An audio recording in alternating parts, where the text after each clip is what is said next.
Ted Scott Flying Stories. This is Book 2. Rescued in the Clouds. Or called Ted Scott, Hero of the Air. This is a multi-voice audiobook created by BodeeBooks.com. Find reprints on our site or listen to our audiobooks on Spotify as well. This book has been revised in 2025 and is copyrighted by Bodee Books.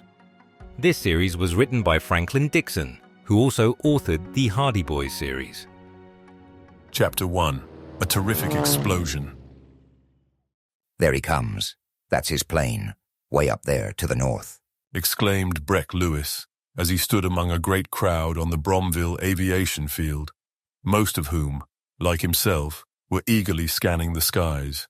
Mark Lawson, to whom the words were addressed, looked in the direction indicated and snorted. You're crazy. Can't you see that's a biplane? Ted Scott's coming in the same monoplane in which he crossed the Atlantic. Catch him using any other unless he had to. Why, that plane's the same to him as a brother. You'll notice that Ted always says we when he talks about his trip. Grinned Jack Forrest. He gives the plane half the credit for having won that $25,000 prize. $25,000. Exclaimed Breck. Gee, fellows, it doesn't seem as though there were that much money in the world, and Ted Scott's got it. And do you remember when he went up with Tom Maltby less than a year ago? Ted's cash capital was $1.27. Laughed Mark. He's gone up like a rocket, Declared Jack. It's enough to turn a fellow's head. Not good old Ted's, though. Affirmed Breck. He's the same regular fellow he always was. Remember how he ran away from all the big bugs in Washington just to have a chin fest with us? You can't spoil Ted Scott. The aviation field on which the young men were standing was fairly black with people. Business had been suspended, and practically the whole population had turned out, except those who were bedridden. It was the greatest day in Bromville's 100 years of history. The town was aflame with pride and excitement. For on that day, Ted Scott, the famous conqueror of the Atlantic, the youth who had thrilled the world by his daring non-stop flight from New York to Paris, was coming back to receive the welcome of his old hometown. Washington had welcomed him, and the President of the United States had decorated him. New York had gone mad over him. The whole world had showered honors upon him, and now he was coming to the people he loved and who loved him, those among whom he had grown up as a lad, those upon whom was being reflected the glory of his exploit. He had put Bromville on the map, made it the envy of all towns of similar character in the state, and not only Bromville had turned out to do honor to its most illustrious citizen, but thousands and tens of thousands had come from points as far as 100 miles away to take part in the great celebration. And every one of them will be crazy to shake hands with him, Observed Mark. Not everyone. Grinned Breck. I can mention two offhand who'd be glad to biff him. Whom do you mean? Cried Mark. Those guys over there. Replied Breck, indicating two young men standing on a plank supported by two barrels. They were twins, and the family resemblance between them was strong. Both were of medium height, with coarse red hair, big teeth that protruded a little, and mean, shifty-looking eyes. They were flashily dressed, and their faces bore the marks of dissipation. Both carried themselves with an arrogant air that betokened a mixture of the snob and the bully. Oh, Greg and Duck Gale, Said Mark with an accent of distaste. Yes, they always were sore on Ted. Tried to bully him, and he told them where they got off. I'll bet they're fairly gnashing those big buck teeth of theirs at the sight of this crowd turned out to welcome Ted Scott. But what those rats think of him doesn't count. No, Agreed Jack. it's a compliment to anyone to have Greg and Duck hate. He was interrupted by a yell from the crowd that deepened into a thunderous roar. There he comes! There he comes! Scott! Ted Scott! Hurrah! Hurrah! Hurrah! Far up in the sky appeared what seemed to be a silver streak that was coming with meteoric speed. It grew bigger and bigger until it resolved itself into a monoplane. No need to tell what that monoplane was.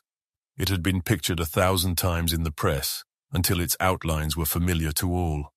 The gallant Hapworth that had carried its intrepid pilot over the seas into Paris and the hearts of the world. The plane came down in long, swooping spirals until it was about 500 feet above the field. Then, At a touch from its pilot, it dipped, swerved, side-slipped, looped the loop and did some barrel rolls that made the spectators gasp. It was Ted's way of telling them how glad he was to be home. And then, while the bands blared and the crowd yelled itself hoarse, Ted brought the plane to a perfect landing. The throng surged along with him until he came to a stop. Ted thrust his head out of a window at the side of the cockpit with his inimitable smile in evidence. "Hello, folks," he called out, but got no further, for in the wild rush that ensued, he was fairly dragged from the plane and found himself the center of a shouting, cheering mob, with everyone trying to get at him at once, to catch his glance, to shake his hand, to clap him on the shoulder. Bromville had simply gone crazy.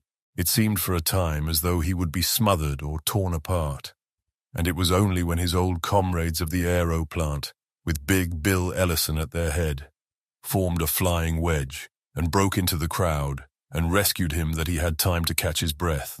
And then Bill and Jack and Breck and Mark hoisted Ted on their shoulders and paraded up and down the field with the crowd cheering like mad, and finally drew up at the grandstand, where they delivered him to the committee that was to give him the formal address of welcome.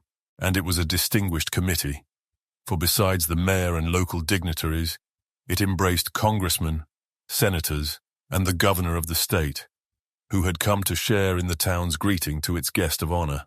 But Ted had no eyes for these celebrities, for on the stand he caught a glimpse of his foster father and mother, old Eben and Charity Browning, and forgetting all else, he made a dive for them.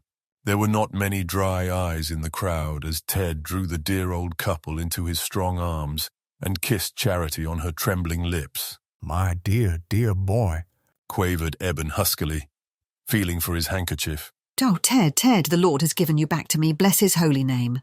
It was some time before Ted could release himself from her clinging arms and take the place allotted to him in the stand. And then came a succession of speeches in which full and fervent justice was done to Ted's great exploit. The governor told of the glory that Ted had brought to the state that was proud to call him its most distinguished son. Mayor Bixby waxed eloquent as he told incidents of Ted's boyhood in the town and of the upright, modest bearing that had made him a general favorite at a time when they never dreamed of the fame that was to come to him. Major DeValley, the head of the DeValley-Hipson aero plant, in which Ted had served his apprenticeship as a maker of planes, spoke of the high regard the firm and his fellow workmen had had of his character and ability, and with the speeches were interspersed gifts, a gold watch and diamond-studded chain from the township, and a solid gold miniature of the Hapworth from the Aero Corporation, complete in every detail. And when Ted's turn came to reply, he did so in the simple, modest way that was habitual with him, thanking them heartily for their magnificent reception and giving the greater share of credit for the exploit to his plane that had carried him so staunchly over the seas. He mentioned Bill Ellison and Tom Maltby by name, and those worthies, blushing furiously, were compelled to stand while the crowd gave them a round of cheers. And when Ted's short speech came to an end, the applause was deafening, and the band struck up, "Hail to the Chief!" It was a great day for Bromville, and a greater one for Ted Scott, to whom the sincere, warm-hearted greeting of his own people was dearer than the honors he had received from kings. When the more formal ceremonies were concluded, Ted came down from the stand and started down the field to his plane, with the crowd streaming along with him. He had promised to give a short exhibition of flying as a climax to the celebration. Mark, Jack, and Breck, with some others of his old comrades, accompanied him as a sort of bodyguard to keep the enthusiastic crowd from crushing him. The path they were following took them past the spot where Greg and Duck Gale were still standing on the plank over 2 barrels. From that point of vantage, they surveyed Ted and his friends with a supercilious sneer. "I'd like to wipe that look off their faces," growled Mark vengefully. "They're suffering enough as it is," grinned Breck. "This reception is gall and wormwood to those dubs." Yes, added Jack. Leave them to stew in their own juice. They would have passed on. But just then, Greg was ill-advised enough to give voice to the bitterness within him. "Of all the fake heroes," he sneered, in a tone loud enough to be heard by Ted's friends. "Yes," snarled Duck. Swelled up like a toy balloon. Stick a pin in him and he'd burst. They got no further. There was a rush by Ted's comrades, the barrels were knocked over, and Greg and Duck went sprawling in the dirt. Furiously, they scrambled to their feet and were met with a volley of flying fists that sent them scurrying like frightened hares to safety. They would have been pursued, but Ted called his friends off. "They've got enough, fellows," he said. "Nick's on the rough house. They'll remember you for a while. Come along." They reached the plain, about which Ted had been worrying somewhat, as he remembered his experiences with souvenir hunters in Paris. But Big Bill had established a guard about it and everything was in perfect condition. "So long, fellows," cried Ted cheerily. "I'm off." He drew on his helmet and was about to jump into the cockpit, when from beyond the railroad tracks there came the roar of a terrific explosion. It sounded like the crash of worlds. Chapter 2. A Race for Life. So terrible was the unchained force of the explosion that the ground reeled and some of the spectators were thrown prostrate. Had the crowd been indoors, there would have been at hand all the elements of a frightful panic. As it was, the air was rent with shouts of men and screams of women, and had it not been for the cooler heads, some might have been trampled to death in the surging over the field of multitudes, rushing in a direction opposite to that from which the roar had come. From the other side of the railroad tracks, a great volume of smoke was rising toward the sky. "The dynamite's exploded!" cried Big Bill. "That great store of it that the railroad was using in blasting out the new cut." "Great Scott!" exclaimed Mark. "I hope no one was near there when the thing went off." "Not likely," replied Ellison. "Even the railroad workmen have had this day off to join in the celebration." Now that the first panic had somewhat subsided, there was a concerted rush of Ted, Bill, and a host of others toward the railroad tracks that lay just the other side of the aviation field. That is, the tracks had lain there. But as they reached the spot, they saw that the tracks were there no longer. Instead, the roadbed had been utterly destroyed, and the tracks were twisted, grotesque masses of worthless metal. And worst of all, the big bridge that crossed the Rappac River at this point had been blown into flinders. Suddenly a thought came to Big Bill that made his usually ruddy face turn the color of ashes. "The Express!" he cried. "The Cannonball Express! It's due at the Greenville station in 10 minutes, and Greenville's 8 miles away. If it once leaves there without knowing of this, it'll go into the river." "We must telegraph," exclaimed Breck. "We'll be able to warn them that way." With a groan, Bill pointed to the poles and wires that had been shattered in the explosion. "Not a chance," he murmured. "Those wires are done for." "An automobile," suggested Jack agitatedly. "Couldn't make it," declared Bill. "It would have to make a mile a minute. Nothing on Earth could do it." "No," cried Ted. "But something in the skies can?" Running like a deer, he reached his airplane. Bill and others who had grasped his meaning cleared the runway. Mark had run along with Ted and started the motor going. Ted jumped into the cockpit and started the plane with a rush. Down the runway it whizzed for about 200 yards, and then zoomed into the skies, with its nose turned toward Greenville. Ted's nerves thrilled with apprehension. Could he make it? There was now about 6 minutes left in which to travel 8 miles. If the train were on time, and that particular flyer was the pride of the road and was usually on the second, it would be nip and tuck between the plane and the train. Could he make it? Ted breathed a silent prayer, set the throttle at the limit and shot like a meteor toward his destination. His heart was in his throat as he thought of the lives that were depending on him, lives of men and women and little children.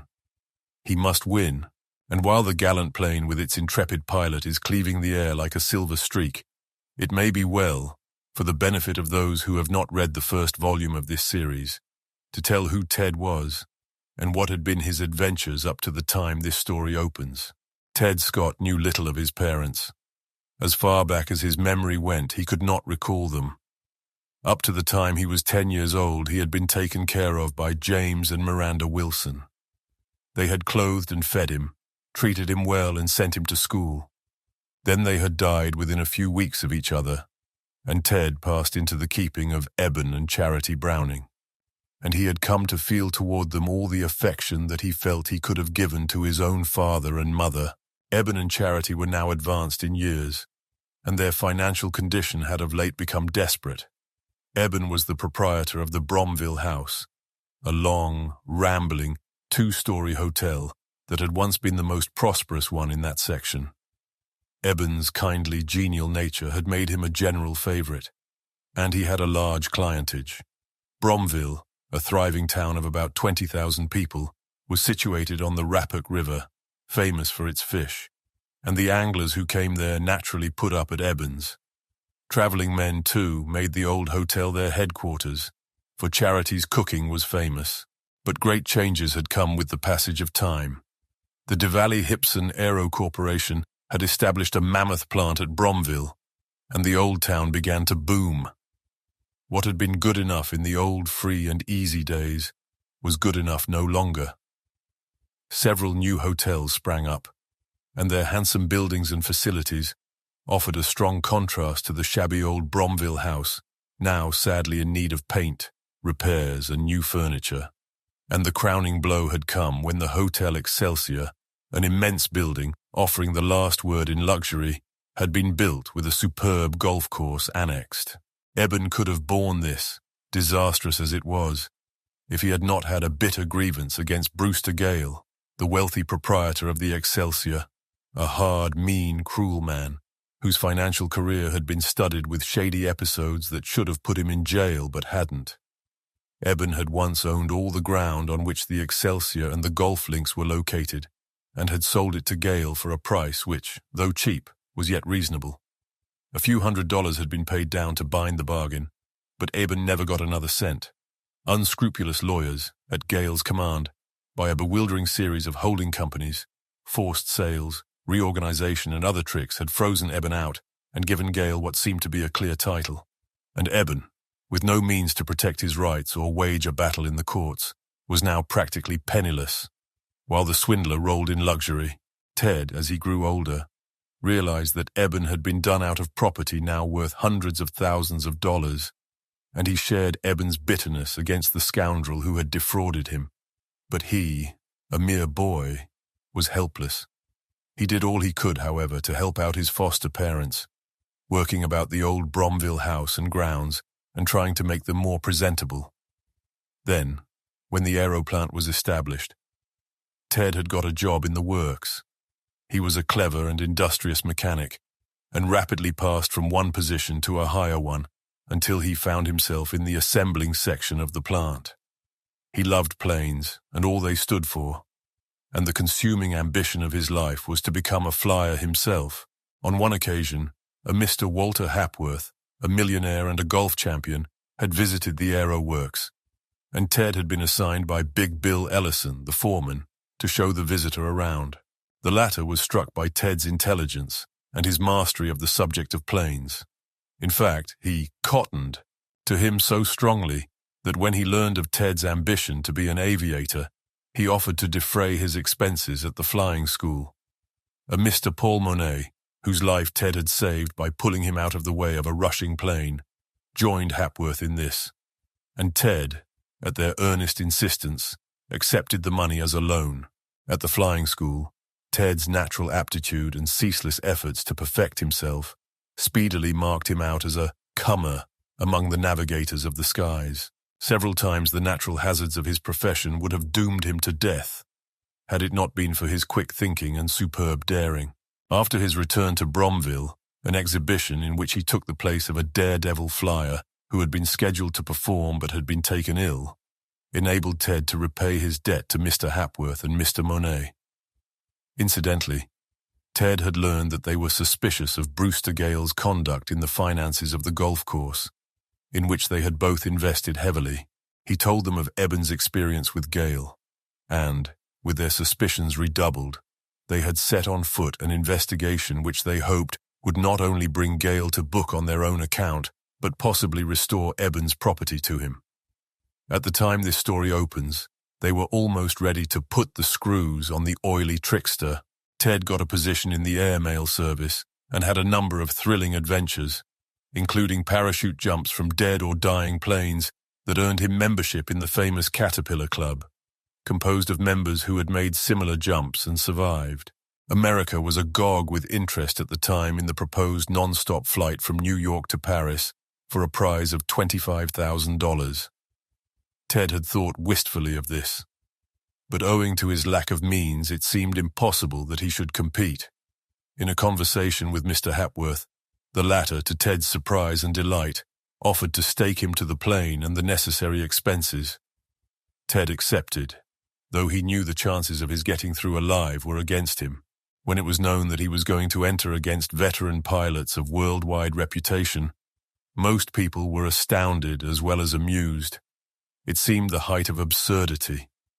But the amusement vanished when Ted startled America by making the distance from the Pacific coast to New York in 2 jumps, establishing a new record. There must be something in the lad after all. Almost overnight he became a national figure, and the enthusiasm became frenzy when, on one misty morning, Ted lifted his plane into the skies and turned its nose toward Newfoundland, and thence over the mighty wastes of the Atlantic. What thrilling adventures he met on his daring flight! How often his life seemed to hang on a thread, how he reached Paris, a victor, to receive the homage of kings and presidents and the acclamations of the world. What a tremendous ovation greeted him in Washington and New York when he came home to receive the honors showered on him, while all America went mad with joy, can be read in the preceding volume of this series, entitled Over the Ocean to Paris, or Ted Scott's daring long-distance flight. And now to return to Ted, as in his beloved plane, he sped straight as an arrow toward Greenville, to stop the express that carried the lives of hundreds. He looked at the clock that hung in front of him. He was reeling off the miles at the rate of 100 an hour. Yes, he could make it if he had luck. That is, he could reach Greenville. But how and where to make a landing? He knew the place slightly, but he could recall no place close by the station on which he could bring down the plane. On he went and now the town came in view. But something else was in view too. Far off down the track he could see a trail of smoke. The express was coming. Now he was hovering over the town. He looked frantically for a place to land, and he could hear the roar of the approaching train. At a distance he could see an open field that offered a fair promise of a landing. But it was too far off. Long before he could get down there, the train would have reached and left the station. Nearer the station was a plot of ground, studded here and there with trees, while along its edge ran a string of telephone and telegraph poles and wires. Under ordinary conditions, Ted would never have dreamed of trying a landing there. It might easily mean destruction for his plane and death for himself. But now the train was in sight. Ted turned the nose of his plane downward. Chapter 3. By a Hair's Breadth. It was a terrible risk to take, but hundreds of lives were in the balance, and Ted Scott did not hesitate for a moment. What was his one life against so many? Despite the danger, his head was cool and his nerves like steel. By a dexterous turn at just the right second, he avoided crashing into the maze of telephone and telegraph wires. But there remained the trees to reckon with. 2 of these that he was approaching were so near together that he did not know that they would permit the passage of his plane on the ground between them. At any rate, it would be a matter of inches. He knew that he would strike the ground at about 35 miles an hour, and at that rate a crash into a tree trunk would almost certainly be fatal. But the fortune that favors the brave was with him. The plane touched the ground, darted between the 2 trees, one of the wings barely grazing a trunk as it passed. Then, by dodging and twisting, Ted wound his way among the other trees standing in the meadow and finally brought the plane to a stop. All this happened more quickly than it takes to tell it. But in the meantime, the train, with a great blowing off of steam and clanging of bell, had drawn into the station. Ted jumped from the cockpit and darted toward the train. He was at least 500 feet away, and he knew that at a small station like that of Greenville, where few passengers got on or off, its stay would be of the briefest. How he ran! The wind whistled in his ears. His feet seemed to have wings. 100 feet, 200, 300, and then a groan burst from his laboring lungs as he heard the signal for departure. He waved his arms wildly and tried to shout, but his breath was coming in gasps and his voice failed to carry. If any saw him, they probably thought that it was a belated passenger trying to make the train, and viewed him with the semi-amusement customary on such occasions. 100 feet yet to go, and now the train had commenced to move, gathering speed with every second. The cars were sliding rapidly past the platform. Summoning all his strength in a last burst of speed, Ted reached the platform and with one wild plunge grabbed the railing of the last car. The jolt seemed as though it would pull his arms out of their sockets, and for a moment his body swung out behind the rear car like the tail of a kite. But his powerful muscles were equal to the occasion, and he pulled himself back to the steps, where he halted for a moment to catch his breath. A trainman who had seen his leap and had come hurrying through the rear car reached down a brawny hand and pulled him to the platform, where he stood panting. "Bad dope, buddy," the trainman said reprovingly but good-naturedly. "Someday you'll be doing that once too often. Better to have waited for the next train." "Stop the train!" gasped Ted. "What for?" asked the trainman. "You ain't the President of the United States or nothing like that, are you? It would take someone like that to stop the cannonball." "Stop it, I say," panted Ted. "There's a wreck ahead. The bridge is down." The trainman leaped for the bell cord and pulled it violently. There was a grinding of brakes, a shower of sparks from the tracks, and the train stopped with a jerk that almost threw the passengers from their seats. Heads were thrust from windows, and exclamations of wonder and consternation filled the air. The conductor came hurrying through, his face like a thundercloud. "Who pulled that bell cord and what for?" demanded the conductor, as he looked gloweringly from Ted to the trainman and back again. In a few hurried words, Ted explained the emergency, and as he spoke, the frown vanished from the conductor's face, and he grasped Ted's hand fervently. "It's God's mercy that you were able to warn us," he exclaimed. "There's a curve just this side of the bridge, and if we had rounded it at our usual speed, nothing could have prevented us from plunging into the river. And you say it happened only about 10 minutes ago. How on earth did you manage to get here?" "Most of the way by plane," explained Ted. "And the last 500 feet on foot. And that 500 feet was the hardest," he added with a grin. "Just managed to swing himself aboard on the last car," put in the trainman. "I mistook him for one of those fools eager to meet the Undertaker." "Hundreds of us might have met the Undertaker if it hadn't been for him," returned the conductor soberly. He reached for the bell cord and gave the signal for the train to return to the station. It did so, and there was a great outpouring of passengers, some of them fretful at the delay, others indignant, but the great majority simply bewildered. "You say you came from Bromville?" remarked one of the passengers. "That's where they're having the tremendous reception to Ted Scott. And that's where I was bound myself to see the celebration. And there's a lot more on this train had the same idea." "All off now, I suppose," mourned another. "No way to get there except by car or horse and buggy, and there wouldn't be many of those available in so small a place as this. And I sure did want to see that boy. I'd like to tell my grandchildren years from now that I'd shaken hands with the lad that conquered the Atlantic. You're one of the aviators taking part in the Ted Scott celebration over there, I imagine," said a third. "Yes," replied Ted. "Just a small part." "I declare, you favor him a little from the pictures I've seen in the papers," remarked a passenger. "I've been told I look something like him," Ted answered, with difficulty repressing a smile. "He's just about the same age as I am, you know." "It took like him," suddenly shouted another, who had edged her way to the front. "You are Ted Scott, you can't fool me. I saw you in Washington and again in New York." "Discovered," admitted Ted with a grin, seeing that he could not escape.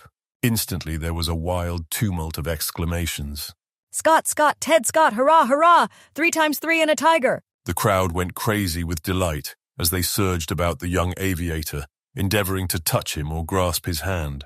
Ted submitted good-naturedly to the mauling, to which he had now become more or less accustomed, but extricated himself as soon as he could and hurried back to his plane, and the crowd streamed after him, eager for a sight of the plane that had borne its master so gallantly over the seas. If Ted had found it difficult to come down, he found it almost equally as hazardous to go up.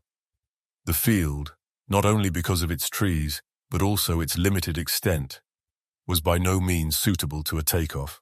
But at least he had time now, where before every second counted, and he was able at last to plan out an improvised runway, which, while not devoid of danger, was yet feasible to a pilot of his skill and experience. 2 or 3 who knew something of mechanics aided him and got the motor going, while he climbed into the cockpit. Then, with a wave of his hand to the crowd that cheered him uproariously, he glided down the runway and zipped up into the air. As he turned the nose of the plane toward Bromville, his heart was swelling with exultation. That race with death had been one of the most thrilling experiences of his life. It had been fearfully close. He shuddered as he thought of what would have happened if he had missed his dive at the railing of the last car.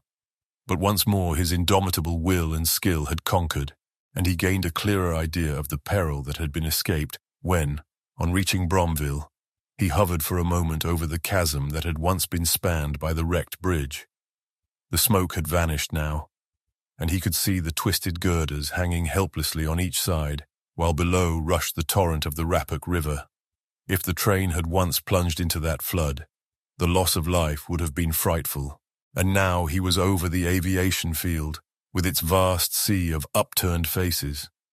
He knew that long ere this the whole crowd had learned of his errand to Greenville, and would be torn with anxiety as to whether he had been successful or not in stopping the train. So to set their minds at rest as quickly as possible, he looped the loop twice in succession.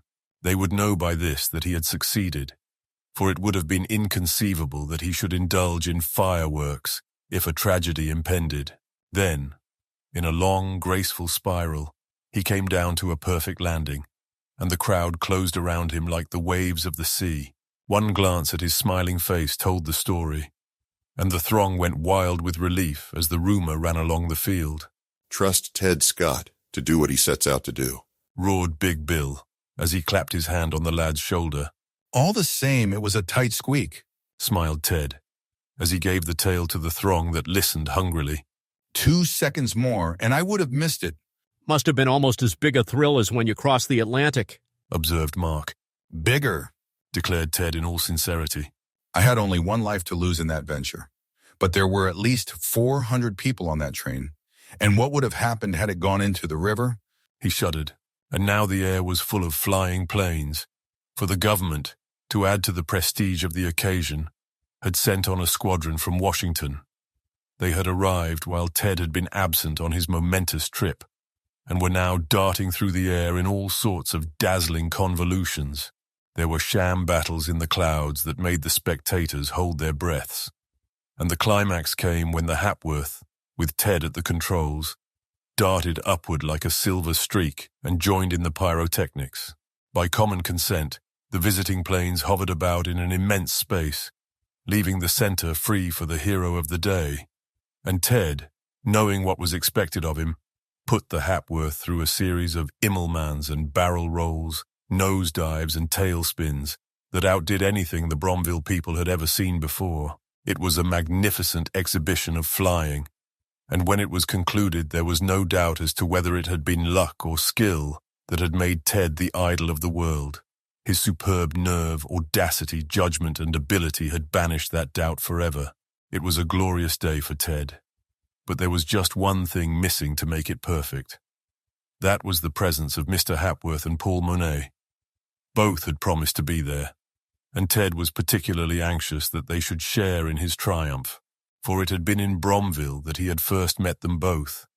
It was they who had given him his start, making it possible for him to go to the flying school, and it was Mr. Hapworth who had staked him to the plane and expenses for his trip across the Atlantic. He felt that he owed them a debt that he could never repay. All that day he had looked for them in vain. He knew that if they had been there, they would have been the first to seek him out. What could have delayed them? The thought was in his mind as he made his landing and brought his plane to a stop. He looked out of the window of the cockpit, and a thrill of delight ran through his veins as his eyes rested on the smiling faces of Mr. Hapworth and Paul Monet. In an instant he had jumped out and darted toward them with hands outstretched. Chapter 4. The net draws closer. "Mr. Hapworth! Mr. Monet!" exclaimed Ted, his face radiant as he wrung the hands of his two staunch friends. I'm tickled pink to see you. I had begun to fear that you were not coming. We were on our way in my automobile, explained Mr. Hapworth. But something went wrong with the machine about 20 miles from here, and that delayed us. But I'm glad that we got here in time to see some of the features of the celebration. Yes, indeed, beamed Mr. Monet.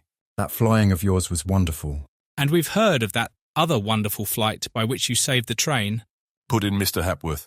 It certainly seems that when a man is desperately needed, Ted Scott is on the spot. Oh, that's just because I happen to be the only aviator here at the moment.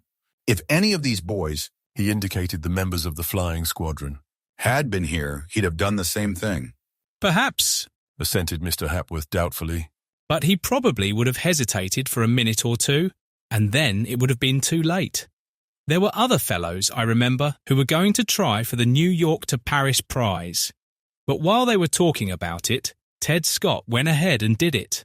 It's that lightning decision of yours, Ted, that gives you the edge on other aviators. Well, laughed Ted, in the aviation game, it's usually a case of the quick or the dead. How long are you gentlemen going to stay in Bromville? He added, in an endeavor to change the subject from his own exploits. A good long time, I hope, as I want to talk over with you my plans for the future. You're the wisest and most experienced friends I have, and I'm counting heavily on your advice if you'll be good enough to give it to me. You can command me, mon ami, responded Mr. Monet heartily. And me too, Ted, declared Mr. Hapworth. All that I have is at your disposal. I don't wonder that you're rather bewildered. I hear that all sorts of offers have poured in upon you, enough, in fact, to make you a millionaire, if you chose to avail yourself of them. I suppose so, replied Ted. The trouble is that I don't care very much about being a millionaire. The two men looked at each other and laughed. Did you ever see anyone like him? asked Mr. Monet. Oh, the one man in America who doesn't want to be a millionaire, chuckled Mr. Hapworth. Oh, of course I know the value of money, replied Ted. And I'm not fool enough to despise it. But there are some ways I don't care to make it, even though they're perfectly legitimate. You see, my real business is flying. My heart is bound up in it, and I don't care to do anything else. And it's refreshing to hear you say so, declared Mr. Hapworth. Well, there'll be plenty of time to talk over your future course, as Mr. Monet and I expect to be in Bromville for some weeks. You see, we have a little business of our own with a certain gentleman of this town. He exchanged a knowing smile with Mr. Monet and tapped his breast pocket significantly. You mean with Brewster Gale? asked Ted eagerly. You've guessed it, replied Mr. Hapworth. I have some papers in my pocket that I fancy Mr. Gale won't enjoy reading. In fact, I think that gentleman is in for a bad quarter of an hour, as Mr. Monet would say. Good! exclaimed Ted, his heart swelling with wrath as he thought of the misery that rascal had brought upon old Eben and Charity. I'd like to see his face when you put the screws on him. I think I can give you that satisfaction, said Mr. Hapworth. You'll have a right to be there as a representative of your foster parents, for in addition to the personal matters between Gale and Mr. Monet and myself, I'm going to bring up the transaction by which Gale defrauded the old folks out of that property. Have you got evidence about that too? asked Ted, his face alight. Mr. Hapworth hesitated for a moment. Not such complete evidence as I hope to have later on, he stated. There's a missing witness I'd give a good deal to locate, and there are other things my lawyers haven't yet got into shape, but I have enough, perhaps, to throw a scare into the old rascal, and he may capitulate rather than risk exposure, and possibly jail. Could you come to the Excelsior and take dinner with us, say, the night after tomorrow? I'll be glad to, replied Ted promptly. Good, was the reply. I'll make an appointment with Gale to come to my room after dinner. Then we'll have the showdown I've been aching for. The two gentlemen shook hands with Ted and surrendered him to the host of others who had been impatiently waiting to have their turn with the hero of the day. The festivities wound up that night with a grand banquet at the town hall, which, in all its history, had never been so elaborately decorated or held such a distinguished audience. Ted sat at the governor's table, flanked on each side by prominent celebrities of the state and nation. Once more he was called on to speak, and, as on the previous occasion, he won all hearts with his simplicity and modesty. Naturally, every speaker referred to the new hold Ted had gained on the affections of the people through his daring feat that afternoon, when he saved the imperiled train. The dynamite explosion had caused great excitement, but no one had been hurt, for which everyone was profoundly thankful. It had been a strenuous and exhausting day for Ted, and he was glad when, after a final outburst of cheering, he was permitted to return home at last to the old Bromville house. Since he had last seen it, Ted had visited palaces and parliaments and been honored and dined by kings. Yet none of those magnificent places sent such a thrill through him as the sight of the shabby little hotel where he had spent much of his life. It was the home of the dear old couple who had been father and mother to him, cherishing him as their most precious possession. The old hostelry, however, was not so shabby anymore. One of Ted's first acts, when money had started pouring in, was to wire a large sum to Eben, instructing him to spend it freely on rejuvenating the historic place. The painters had already been hard at work, and now the hotel gleamed proudly in the moonlight. Much of the broken down and outdated furniture had been replaced with new pieces, and further improvements were in the works. Where Eben had once been, one jump ahead of the sheriff. When Ted left, he was now miles ahead of that fearsome figure. Tonight, the hotel was bustling with guests, filled far beyond its capacity. Extra help had been hired, and the place had taken on a vibrant new energy. Ted, of course, had been the star attraction, as word had spread that he would be staying there. Many guests had come not only to enjoy the festivities, but also to be near the man they had only glimpsed in the crowds on the field. So once more, Ted had to run the gauntlet of handshakes and congratulations. It was only late into the night that he was finally able to talk privately with Eben and Charity, who were themselves weary but overflowing with happiness and pride beyond words. The old couple had, of course, devoured all the main facts printed in the newspapers about Ted's epoch-making exploit, but they were eager for the smaller details, and Ted happily obliged, filling in everything they wanted to know. And the president himself pinned that decoration on you? Breathed Charity, her fingers lightly touching the distinguished flying cross on Ted's lapel with awe. And we heard what you said in reply to him over the radio, added Eben. That is, I did. But Charity was crying so hard I don't know whether she heard much. You get out, Eben Browning, retorted Charity. You were crying yourself like a baby. I had a mite of a cold in my head, replied Eben a bit sheepishly. It always goes to my eyes. Ted laughed, though his own eyes grew moist. How dearly these old folks loved him. Well now, he said, there's been enough talk about me. Tell me something about yourselves. The hardest time for us was while you were planning that ocean trip and then actually making it, replied Eben. We was both so worried then that we couldn't sleep, but since then, we've been the happiest and proudest folks in America. And you see how fine the hotel has been fixed up thanks to you, Ted, said Charity. Oh, but you've lifted us out of a terrible hole, dear boy. I'm feeling 20 years younger, and Eben's so frisky, bursting out whistling and singing, that it seems almost scandalous in a man of his years. And we're a-getting back lots of the old trade, observed Eben happily. Folks are seeing how nice and comfortable we can take care of 'em.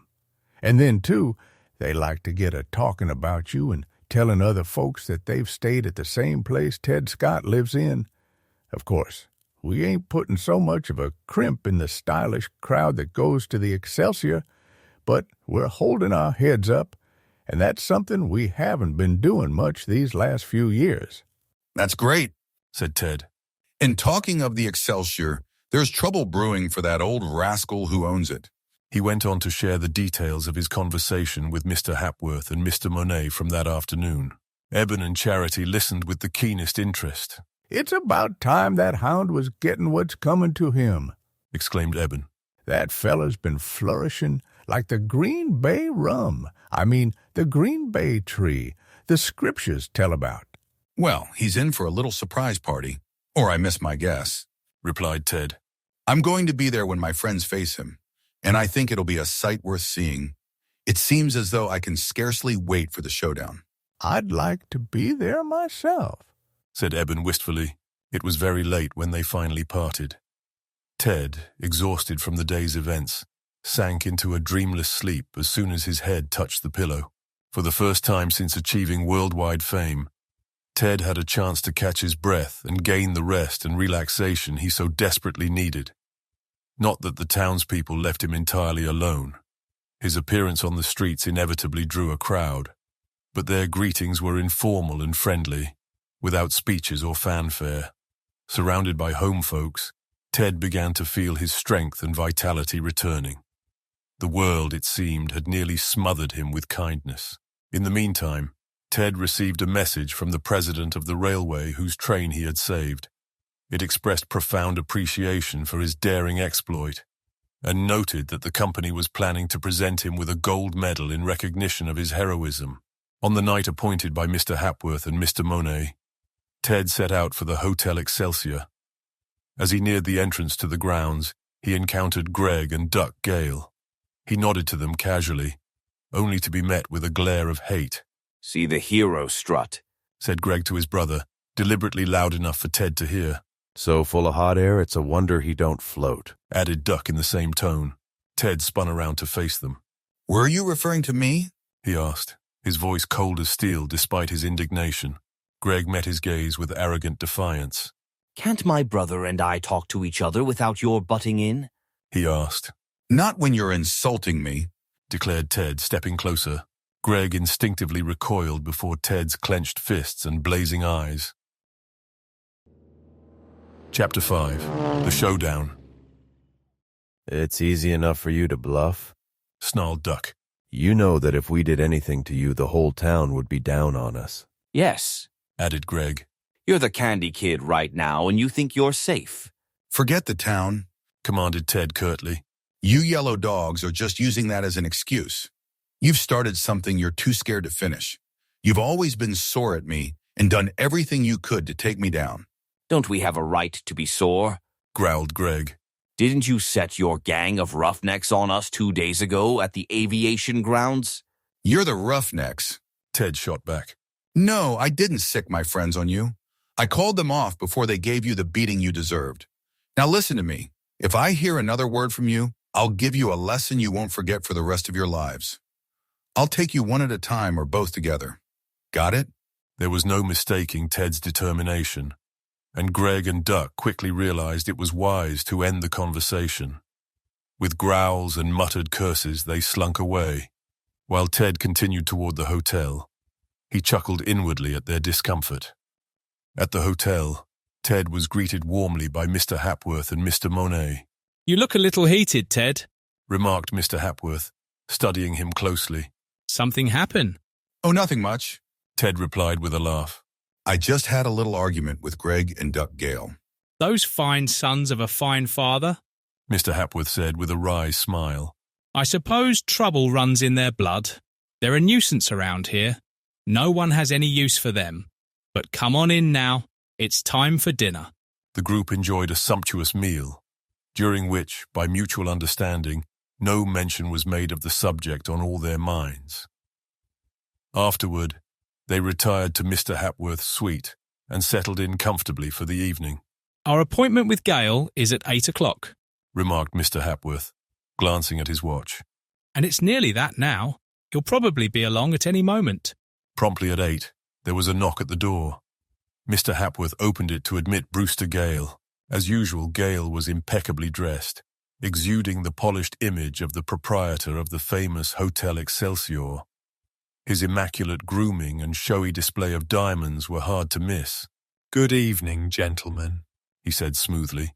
"I'm right on time, as you can see." "Yes," replied Mr. Hapworth. "I see you are. Please, take a seat." He gestured to a chair directly across from his own. Brewster Gale seated himself heavily. The cool formality in Mr. Hapworth's tone seemed to alert him that something serious was afoot, but he maintained his unctuous demeanor. "I thought perhaps there was something about the hotel service you wanted to discuss," Gale began. "I hope everything has been perfectly satisfactory. If not, you have only to let me know, and I'll see that it's corrected immediately." "I have no complaints about the hotel," replied Mr. Hapworth. "Nor, I believe, does Mr. Monet." What we wanted to discuss with you is the golf course. You're aware that both Mr. Monet and I have invested significant amounts of money in its development. Yes, I'm aware, Gale responded, a hint of unease creeping into his voice. Mr. Monet, if I'm not mistaken, has shares amounting to $12,000, while yours total $15,000. I must say, gentlemen, you are to be congratulated on your foresight. It should prove to be a profitable investment. Of course, the initial expenses have been considerable, and it may take some time before the dividends begin to flow. But they will. I assure you, they will. I'm not as confident as you seem to be, replied Mr. Hapworth, flicking the ash from his cigar. The golf links are indeed superb, and the tournaments already scheduled promise a good return. However, everything hinges on the honesty of the management. Up until now, that responsibility has rested primarily with you. It couldn't be in better hands, Gale blustered, his tone shifting abruptly from smooth to defensive. I hope you're not implying anything about my integrity, Mr. Hapworth. I'm not implying anything, Mr. Hapworth said, locking eyes with Gale. I'm stating it plainly. Gale, you're as crooked as a corkscrew. Gale shot to his feet, his face dark with anger. That's fighting talk, he shouted. Sit down, Gale, commanded Mr. Hapworth with a steely edge to his voice. You're not going to fight. You're going to crawl. Sit down, I said. The icy menace in his tone left no room for argument. Trembling, Gale slowly sank back into his chair. I was never so insulted in my life, muttered Gale, pulling out a handkerchief to wipe the perspiration beading on his forehead. In my own hotel, too. It's an outrage, an infernal outrage. I am not in the habit of making claims I cannot substantiate, Mr. Hapworth replied, retrieving a stack of papers from his pocket and laying them on the table. At the sight of the documents, Gale's face turned ashen. His eyes flickered to Ted, only to meet the boy's expression of open contempt. Look here, Gale burst out. If we're going to have a business discussion, what does this young man have to do with it? I'd much prefer to speak with you two alone. Your preferences are irrelevant, Mr. Hapworth said coldly. Mr. Scott is here at my invitation, representing the Brownings, who also have matters to settle with you. Mr. Scott stays. I'm not saying another word until I consult my lawyers and have them present, Gale declared, making a motion to rise. Oh yes, you are, Mr. Hapworth countered sharply. Because if you don't, you'll be in jail before midnight. The threat landed heavily, and Gale sank back into his chair, visibly deflated. I know the value you place on lawyers, or rather, the kind of lawyers who disgrace their profession, Mr. Hapworth continued.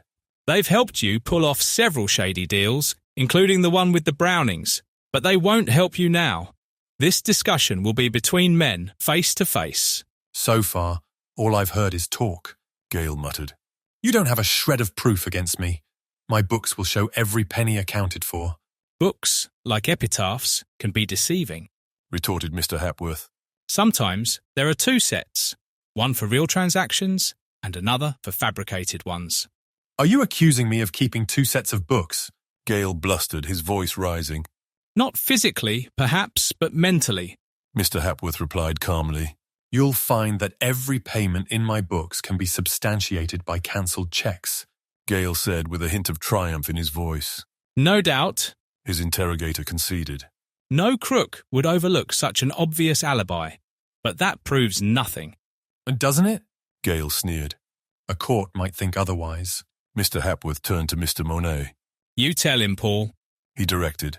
So Mr. Gale will recall, began Mr. Monet in his precise tone, that some time ago I discussed with him a $30,000 payment made to a certain Mr. Osborne, a landscape architect, for work on the golf course. Is that correct, Mr. Gale? Yes, Gale replied. And I showed you the cancelled cheque to Osborne for that amount. It was legitimate. Straight as a string.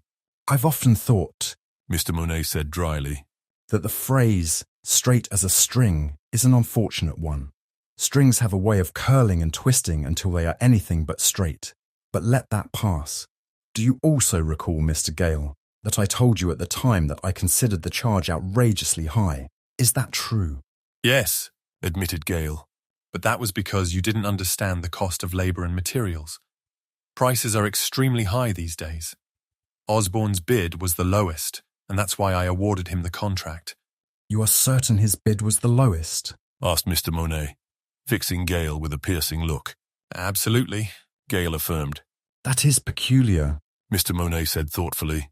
Afterward, I made several inquiries with others who submitted bids. One bid was for $17,000, another for $18,000, and two offered to complete the work for $20,000. Yet you claim, Mr. Gale, that Osborne's $30,000 bid was the lowest. For a moment, Gale appeared struck dumb. Then he recovered enough to stammer a reply. When I said lowest, he faltered, I meant from a responsible bidder. The others couldn't have done the job at that price without taking a loss, and we'd have been left in the lurch. Indeed, Mr. Monet responded with a raised brow. Yet these other gentlemen seem to have as solid a reputation in their field as Mr. Osborne. You're mistaken, Gale said desperately. I was confident Osborne would deliver work fully worth what he charged, and I doubted the others could. It was my responsibility to use my best judgment. If I made a mistake, that's something anyone could do, but there was nothing dishonest about it. He got his money as per the contract, as the cancelled cheque will show. A mistake of judgment, Mr. Monet said in a smooth tone. Ah, yes, that can happen to anyone. But you, Mr. Gale, are reputed to be a shrewd and calculating negotiator. It strikes me as highly unlikely that you would pay $10,000 more than necessary without a compelling reason. My reason was ensuring a first-class job, muttered Gale. That is commendable, replied Mr. Monet, his voice still silky. But I remained curious, so I looked into the matter further, quite a bit further in fact. Gale squirmed uncomfortably in his chair. In my inquiries, Mr. Monet continued, I learned that Mr. Osborne had left for a trip around the world, expected to last about a year. A year, Gale exclaimed, a sigh of relief escaping him involuntarily. He believed he was safe, but his relief was short-lived. I discovered his itinerary, Mr. Monet said, and learned he would be in France for a month.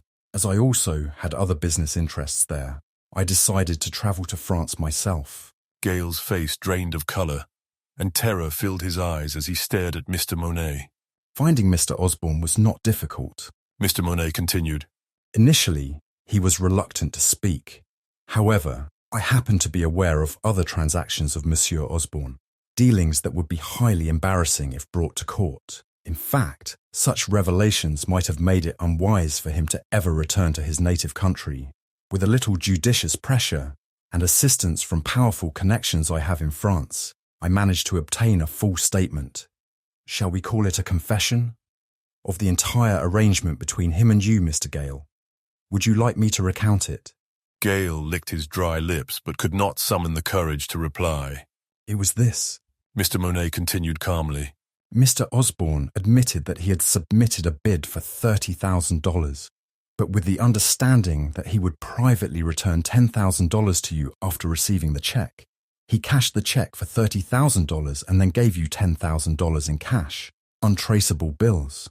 What do you have to say to this, Mr. Gale? It's false, Gale croaked hoarsely. Chapter 6. The Cornered Rat. False, eh? Asked Mr. Hapworth sharply, his tone biting as he addressed Gale's outburst. Yes, false, Gale repeated vehemently. The whole thing is a pack of lies. I never had any arrangement like that with Osborne. I never received a single dollar back from him. Mr. Hapworth inquired. How should I know his reasons? Gale snarled. Maybe he was bribed to say it. Maybe you're all conspiring to ruin me. For all I know, Monet here could have fabricated the entire story. We only have his word for it. Where's the proof that he's even met Osborne? Or if he has, that Osborne ever made a single statement Monet claims he did? Mr. Monet paled at the insult, his face taut with restrained anger. He stepped toward Gale, but Mr. Hapworth intervened quickly. Easy, Paul, he said calmly, placing a hand on his shoulder. The man's desperate, like a cornered rat. We can disregard his ravings. But if he demands proof, let him read this affidavit. Mr. Hapworth retrieved a document from his pocket and tossed it onto the table in front of Gale. Gale snatched it up and scanned the contents hungrily. The paper was an official affidavit, and its text confirmed in full detail everything Mr. Monet had stated. You understand, of course, Mr. Hapworth said evenly after a pause. Exactly what this affidavit would mean if it were presented before a judge and jury. Yes, Gale hissed. but it will never be read there. In a fit of rage, he suddenly tore the document into pieces and hurled the fragments out of the open window. The wind scattered them far and wide, rendering them unrecoverable. The movement had been so swift and unexpected that, despite Ted and Mr. Monet leaping forward to stop him, they were too late to prevent his destructive act. There! Gale gasped in a tone of malignant triumph. Now, where's your evidence? You can't even retrieve the pieces to paste them together, and Osborne will be gone for a year. A lot can happen in that time. That's practically a confession of guilt, Ted declared. What do you have to say about it? Gale shot back, glaring at Ted. You've no business being here anyway. Throughout this exchange, Mr. Hapworth remained motionless, a smile of amusement playing on his lips. Rather got the best of us that time, didn't you, Gale? He remarked lightly. I'll tell the world I did. Gale chuckled smugly. You've got to get up early in the morning to beat me. You'd admit, though, that if we still had that affidavit, you'd be in quite a bind. Mr. Hapworth continued. A sure thing. Gale grinned. That's why I tore it up. Mr. Hapworth's smile widened. You poor fool! You pitiful rascal! He laughed. What you tore up was only a copy. I have the original affidavit right here. He reached into his pocket and pulled out another document, holding it up for all to see. The effect on Gale was immediate and dramatic. His face flushed crimson before draining of all colour. His cocky demeanour vanished, replaced by a stunned silence. He opened his mouth, but no words emerged. You see, Mr. Hapworth said calmly, carefully returning the affidavit to his pocket. I knew the kind of man I was dealing with, so I took precautions. I fully expected something like this. Well, Gale, what now? Why don't you say something? Gale groaned in defeat. What do you want me to do? He muttered. It was a signal of surrender. There are several things we want you to do, replied Mr. Hapworth. Beyond this matter with Osborne, we've uncovered other irregularities, though I'm putting it mildly, amounting to about $4,000. Add that to Osborne's $10,000, and the total comes to $14,000. I have proof of this just as strong as in the case of Osborne, should you need to see it. No need, Gale mumbled. Go on. First, you will write a cheque for $14,000, payable to the Golf Association, Mr. Hapworth instructed. This will safeguard the interests of all shareholders. Will you do this? Yes, Gale replied, thoroughly subdued. So far, so good, said Mr. Hapworth. It will be recorded as amounts recovered from overcharges. Nobody questions money returned to the Treasury. They're only too glad to see it there. Next, you will call a meeting of the stockholders and submit your resignation as an officer. Gale tried to protest, but Mr. Hapworth was unyielding. You have no choice, Mr. Hapworth said firmly. Defeated, Gale agreed sullenly. I'll call the meeting, he growled. And I'll deposit the cheque tomorrow. No, said Mr. Hapworth firmly. You'll write the cheque tonight and hand it over to me. I'll ensure it's credited to the Golf Association at the bank first thing in the morning. I don't trust you further than I can see you, Gale. Write the cheque now. With trembling hands, Gale retrieved his chequebook and pen, writing a cheque for $14,000. Mr. Hapworth scrutinized it carefully before folding it and slipping it into his pocket. That one will do, he said. But there will be others. Keep your chequebook and pen handy. What else do you want? Gale demanded angrily. You'll find out soon enough, Mr. Hapworth replied coolly. Now sit down. Gale, who had started moving toward the door, hesitated before reluctantly obeying. In impotent fury, the discomfited Gale slumped back into his chair. When Mr. Monet and I purchased stock in the golf course, Mr. Hapworth resumed, you assured us that the property was yours and that you held a clear title to it. So I do, Gale snapped curtly. So you don't, Mr. Hapworth countered. I have reason to believe the property rightfully belongs to Eben Browning. Gale shot to his feet, his face red with rage. What do you mean by that? He demanded, his voice booming like the bellow of a bull. Exactly what I said, replied Mr. Hapworth calmly. Eben Browning was the original owner of the land on which both the hotel and the golf links are situated. He agreed to sell it to you for a specific price, and you agreed to purchase it.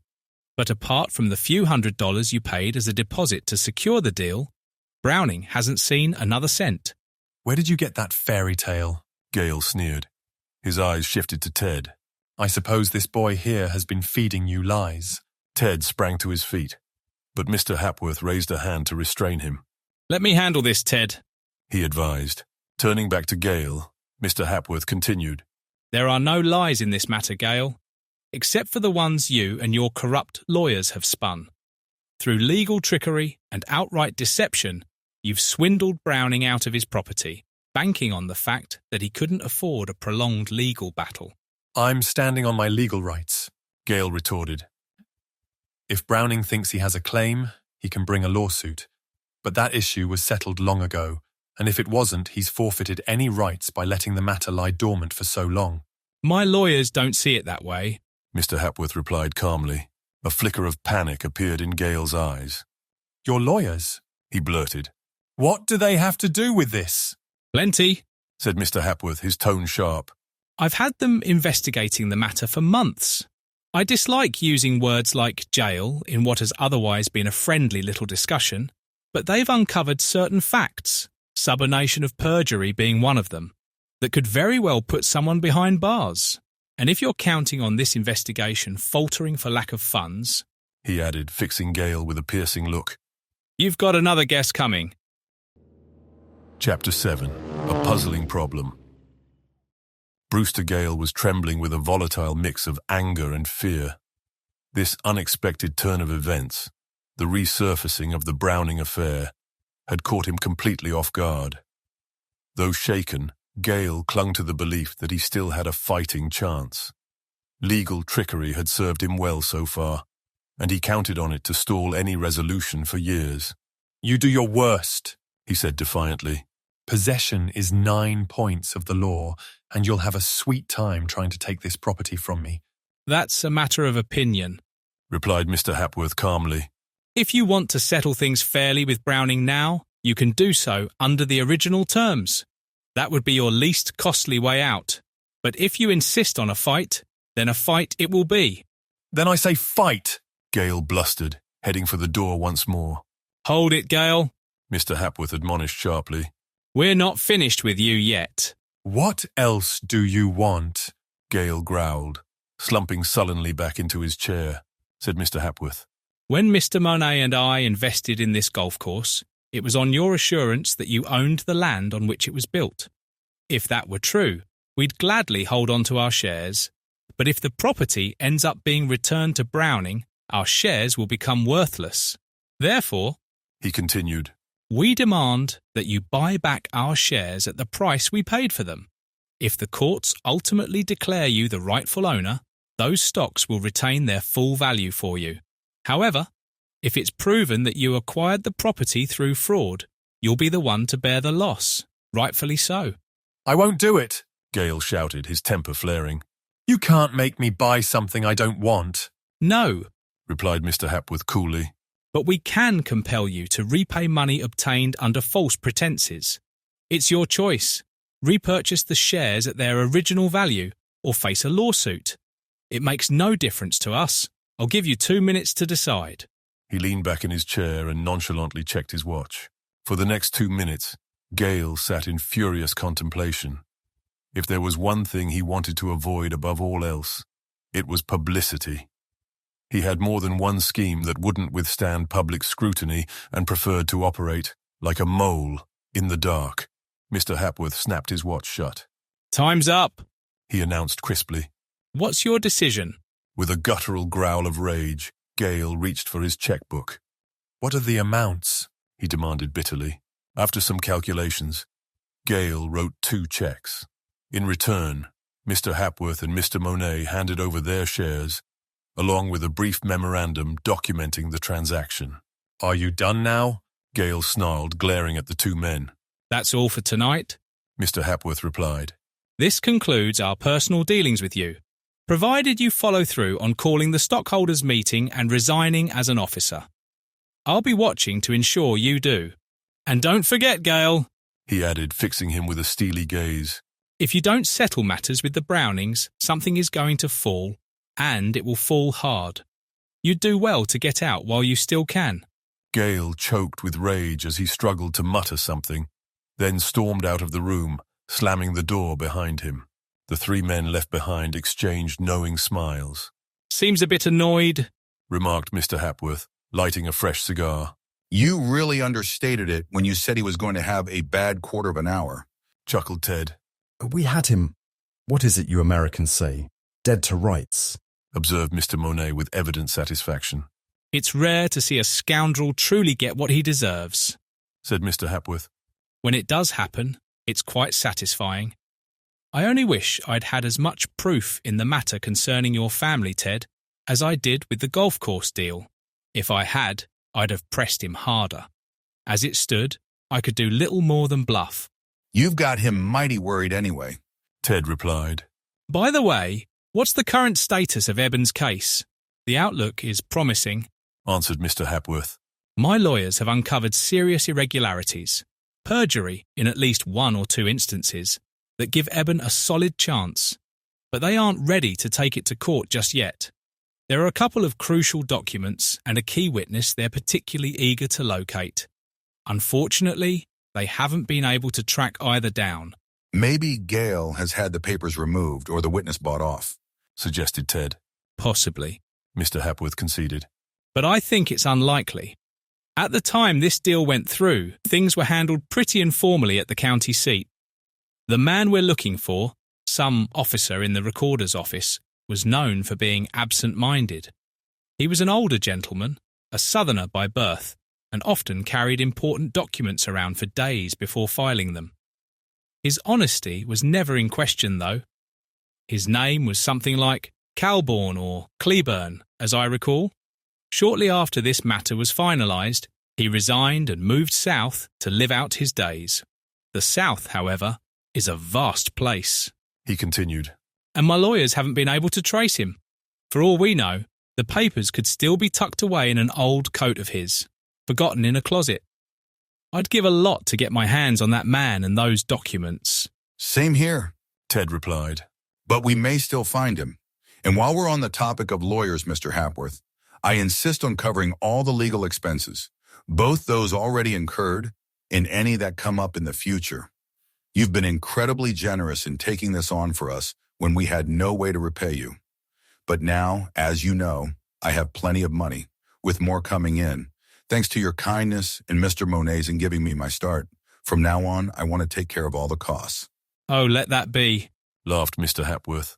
If Eben gets his property back, he can settle things then. Thanks, but no, Ted said firmly. Win or lose, I want to bear all the costs of the suit.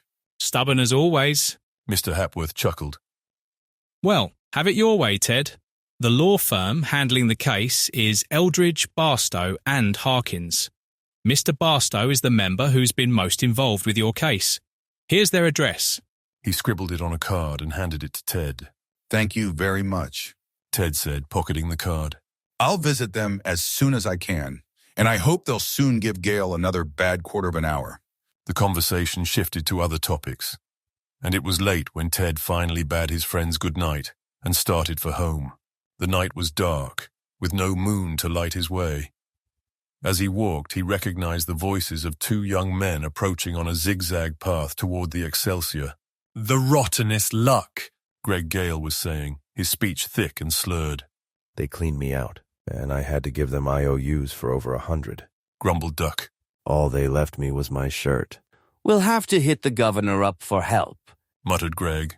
He'll be mad as anything, Greg added nervously. You remember how furious he was the last time he paid off our card debts. Ted smiled as he walked on, imagining the reception Greg and Duck would face if they approached their father in his current state of mind. At home, Eben and Charity were still awake, waiting eagerly for Ted despite the late hour. Their devotion to him made every moment of separation feel like a loss. Well, Ted, Eben greeted him with anticipation. Did they put the screws to Gale? You'd have thought so if you'd been there. Ted laughed and proceeded to recount the events of the momentous evening. The old couple listened with rapt attention, their eyes never leaving Ted as he recounted the evening's events. They interjected frequently, eager for every detail. So that rascal is finally getting what's coming to him, chuckled Eben. It's about time. I hope he'll repent, turn to the Lord and live, Charity said earnestly. He didn't show a shred of repentance tonight, replied Ted. He was just furious that he'd been caught. I'm glad Mr. Hapworth and Mr. Monet made him cough up, said Eben. I just wish we had more proof of how that scoundrel cheated me out of my property. That would have made it the perfect day, Ted agreed.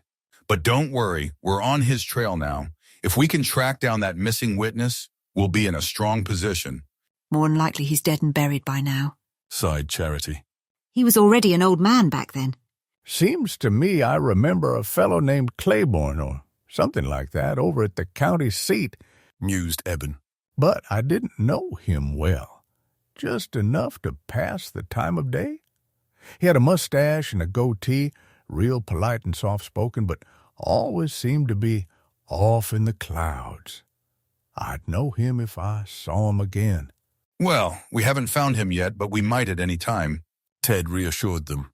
In the meantime, we're not exactly starving. No, and that's thanks to you, dear boy, Charity said, patting his hand as tears welled in her eyes. The Lord was good when he gave you to us. And good when he gave you to me, Ted replied warmly.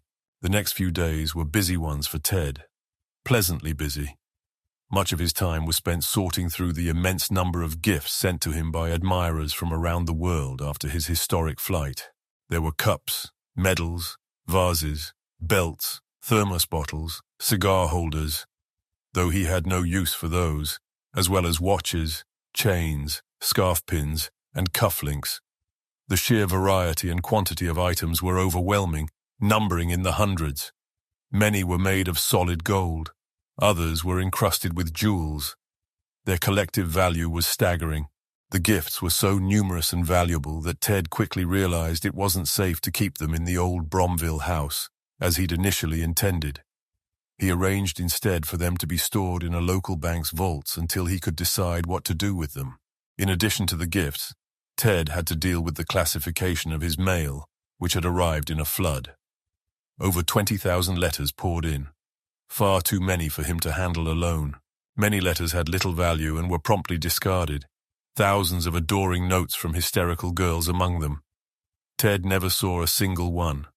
Others contained genuine and heartfelt congratulations, and a form letter was devised to respond to these.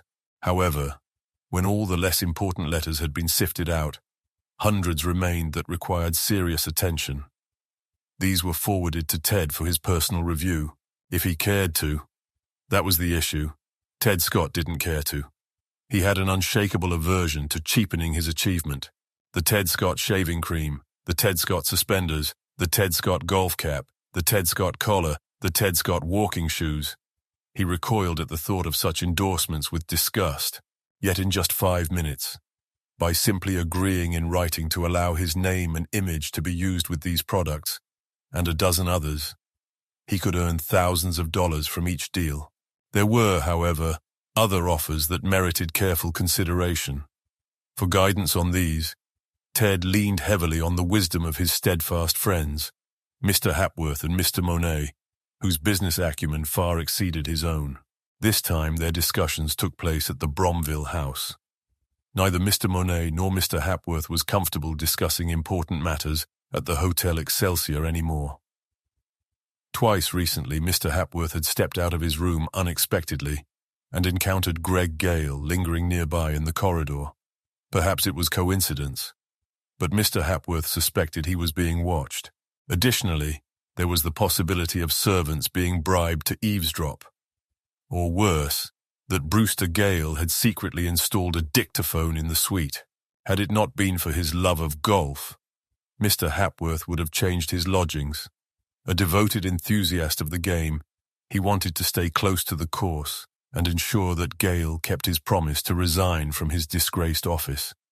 For this reason, he reluctantly remained at the hotel, though his interactions with Gale were strictly formal.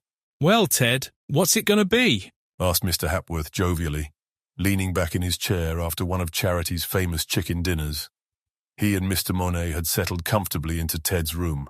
"Are you going to be a movie hero, a vaudeville star, or a bright, shining light on the lecture circuit?" Chapter 8. The Furtive Circus. "There's nothing stopping him from being all three," Mr. Monet said with a smile. "And he could likely make a fortune in each role." "What's wrong with being just a plain aviator?" Ted laughed. "It's clear where your heart lies," replied Mr. Hapworth. "No one could keep you from flying, any more than they could keep a squirrel from climbing trees. But you'll have plenty of time for flying later. Right now, fortune is knocking at your door. You don't want to ignore it." "Yes, I know," Ted said soberly. "For the sake of the old folks, I want to earn enough to secure their future and keep them forever free from want. For myself, I want to accumulate enough capital to start manufacturing planes or something related to aviation. I have several ideas for improvements," he continued, "and I want to bring them to life. So I'm perfectly willing to earn a reasonable amount of money, as long as it's in a way that respects my principles." "Right," said Mr. Hapworth, with Mr. Monet nodding in agreement. "Of course, there are men who, in your position, would spend the next year scooping up every dollar in sight. And in a sense, that would be perfectly legitimate. There's nothing dishonest about it. But on the other hand, it wouldn't be the finest thing to do. We instinctively feel that some achievements are too significant to be measured in terms of money." "Yes," added Mr. Monet. "And in this case, Ted doesn't entirely belong to himself anymore. He belongs to the nation, which is proud of him. It wasn't just a Ted Scott exploit. It was an American exploit." "That's exactly how I've been feeling," exclaimed Ted. "Though I couldn't have said it as well." "Well," laughed Mr. Hapworth, "that makes it unanimous. Now, let's get down to business. Here's this stack of offers for using your name. Everything from shaving cream to tooth powder. I take it those go straight into the discard?" "You bet they do," replied Ted without hesitation. "That clears out a big chunk right at the start." "All right," continued Mr. Hapworth. "Next up are the vaudeville propositions. There are plenty of them offering fabulous sums, anywhere from $5,000 to $10,000 a week. And each performance would only be 15 minutes. "Cut them out too," said Ted firmly. "I'm no actor. I'd feel like a freak at a sideshow. Toss them in with the shaving creams." "That's about $200,000 gone in the blink of an eye," smiled Mr. Hapworth. "Imagine how a miser would squirm at the thought of passing up all that money." "Let him squirm," Ted said with a laugh. "What's next on the list?" "The movie offers," said Mr. Hapworth. "And they're the biggest of all. Here's one studio offering you $500,000, a cool $500,000, for a single picture. That would set a world record for price." "Nothing doing," Ted said without a hint of hesitation. "Movies are fine. I enjoy watching them myself now and then. But they'd be paying me that money, not for what I'd actually do in the film, but just because I'm Ted Scott. Instead of selling acting ability, I'd be selling my reputation. And that's not for sale." "Another one bites the dust," grinned Mr. Hapworth. "We're clearing these out pretty fast, Ted. That miser I mentioned wouldn't be squirming anymore. He'd have keeled over from heart failure by now. What about books? You've got quite a few offers from publishers." "Now you're talking," Ted said with enthusiasm. "Oh my!" exclaimed Mr. Hapworth in mock excitement. "Is it possible I've struck a spark from your heart of flint?" Ted laughed and Mr. Monet joined in. "I guess you think that as a businessman, I'm a pretty good aviator," Ted said with a grin. "But the idea of a book feels right. I could provide real value for whatever money I might make. There are a lot of things I want to tell the American public. I've touched on some of them in the speeches I've given since coming back, like the need for more airports, the development of commercial aviation, where Europe has left us far behind, and other things along those lines. A book would give me the opportunity to share with America what it needs to know and to promote the cause of flying," he continued. "I could write in plain, straightforward language, without any fluff, about what's on my mind. and I'd feel like I'm giving value for the money. I wouldn't feel as though I were cheating people out of their dollars. They'll eat it up, said Mr. Hapworth confidently. So, we'll consider the book settled. It'll be one of the year's bestsellers, and you ought to clear at least $100,000 on it. We'll discuss the choice of publisher later. Suppose, interjected Mr. Monet, the United States government were to offer you a position? There have been rumors to that effect, you know. I'm aware, Ted replied. In fact, I've accepted an invitation to go to Washington and discuss aviation with some of the officials in charge of the service. The letter strongly hints that they have some kind of position in mind for me. How would you feel about taking it? Asked Mr. Hapworth. Not great, Ted admitted. All the knowledge and ideas I have are at the government's disposal, and they always will be. But I don't care for an office job. Being stuck in a department all day would stifle me. I'd be like a fish out of water. I'm not cut out to be an indoor man. It's the upper air for me. The idea of lecturing was dismissed just as quickly as vaudeville. Ted felt that, as with stage performances, audiences would come to see him out of curiosity, not to hear what he had to say. He couldn't stand the thought of putting himself on display. He gave more serious thought, however, to offers of high-paying positions in aircraft manufacturing firms. It was agreed that he would correspond with some of these companies to explore potential terms. Ted viewed the idea of establishing a flying school even more favorably, whether as an independent venture or in conjunction with an airplane manufacturing plant. However, by the end of the conference, it was clear that some decisions could wait. The discussion helped clarify Ted's path forward. He now knew what he wouldn't do. Offers that could have made him wealthy had been discarded without hesitation, a habit he had developed over time. The only plan firmly decided upon was the book, and Ted resolved to begin work on it immediately. The flying school and airplane plant were deferred for the time being, as there was no urgency. Before his friends departed, Ted brought up another idea, one aimed at benefiting others rather than himself. Our folks here in Bromville really need a new hospital, he said. The one we have is outdated. There aren't enough beds, the equipment is inadequate, the building is practically falling apart, and there's a serious shortage of nurses and doctors. The town has grown fast and the hospital just hasn't kept up. Good idea, Ted, said Mr. Hapworth enthusiastically. It does you credit. Go for it, and you can count on a contribution from me. And from me as well, added Mr. Monet. The next 2 weeks were busy ones for Ted. He dove headfirst into writing his book while corresponding with renowned aviators, inviting them to participate in the planned flying circus. Almost all of them responded positively, ensuring a promising lineup for the event. During this time, Ted occasionally caught glimpses of Brewster Gale on the street. The heavy-jowled man glared at him with a venomous expression that reminded Ted of a rattlesnake. Gale's sons were equally bitter. They were frequently seen together, muttering insults as they passed Ted on the street, hoping to provoke a reaction. Ted, however, ignored them, focusing on his work and more important matters. One day, irritated by Ted's silent disregard, Greg Gale, his face flushed from drink, stepped directly into Ted's path. So, you're a lawyer now? He sneered. First I've heard of it, Ted replied evenly. Though it's obvious you've been admitted to the bar. The cutting remark hit its mark. Greg's face darkened and he advanced menacingly toward Ted. Chapter 9. A Close Call. You're trying to make a fool out of me, he muttered thickly. Nature's done that already, replied Ted. There's no need for me to improve on her work. Now get out of my way and let me pass. Some curious folks, sensing trouble impending, had drawn near, and Duck, who was more master of himself than Greg, pulled his brother away. This crowd will all be for him, he warned. Come along. Greg yielded to the urging, but could not forbear a parting shot. You'll lose that lawsuit, he snarled. And you'll lose more than that before we're through with you.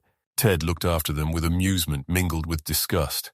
They're a sweet pair, he murmured to himself as he pursued his way. A few nights later, he was returning home after an errand that had carried him to a poorer section of the town. And without any reason that he could assign, he became possessed of an uneasy consciousness that he was being followed. The night was very dark, and he could not see more than 20 feet in any direction. He paused and looked around. He could see nothing. He strained his ears. He could hear nothing. Still, that uneasy sense that someone was trailing him persisted.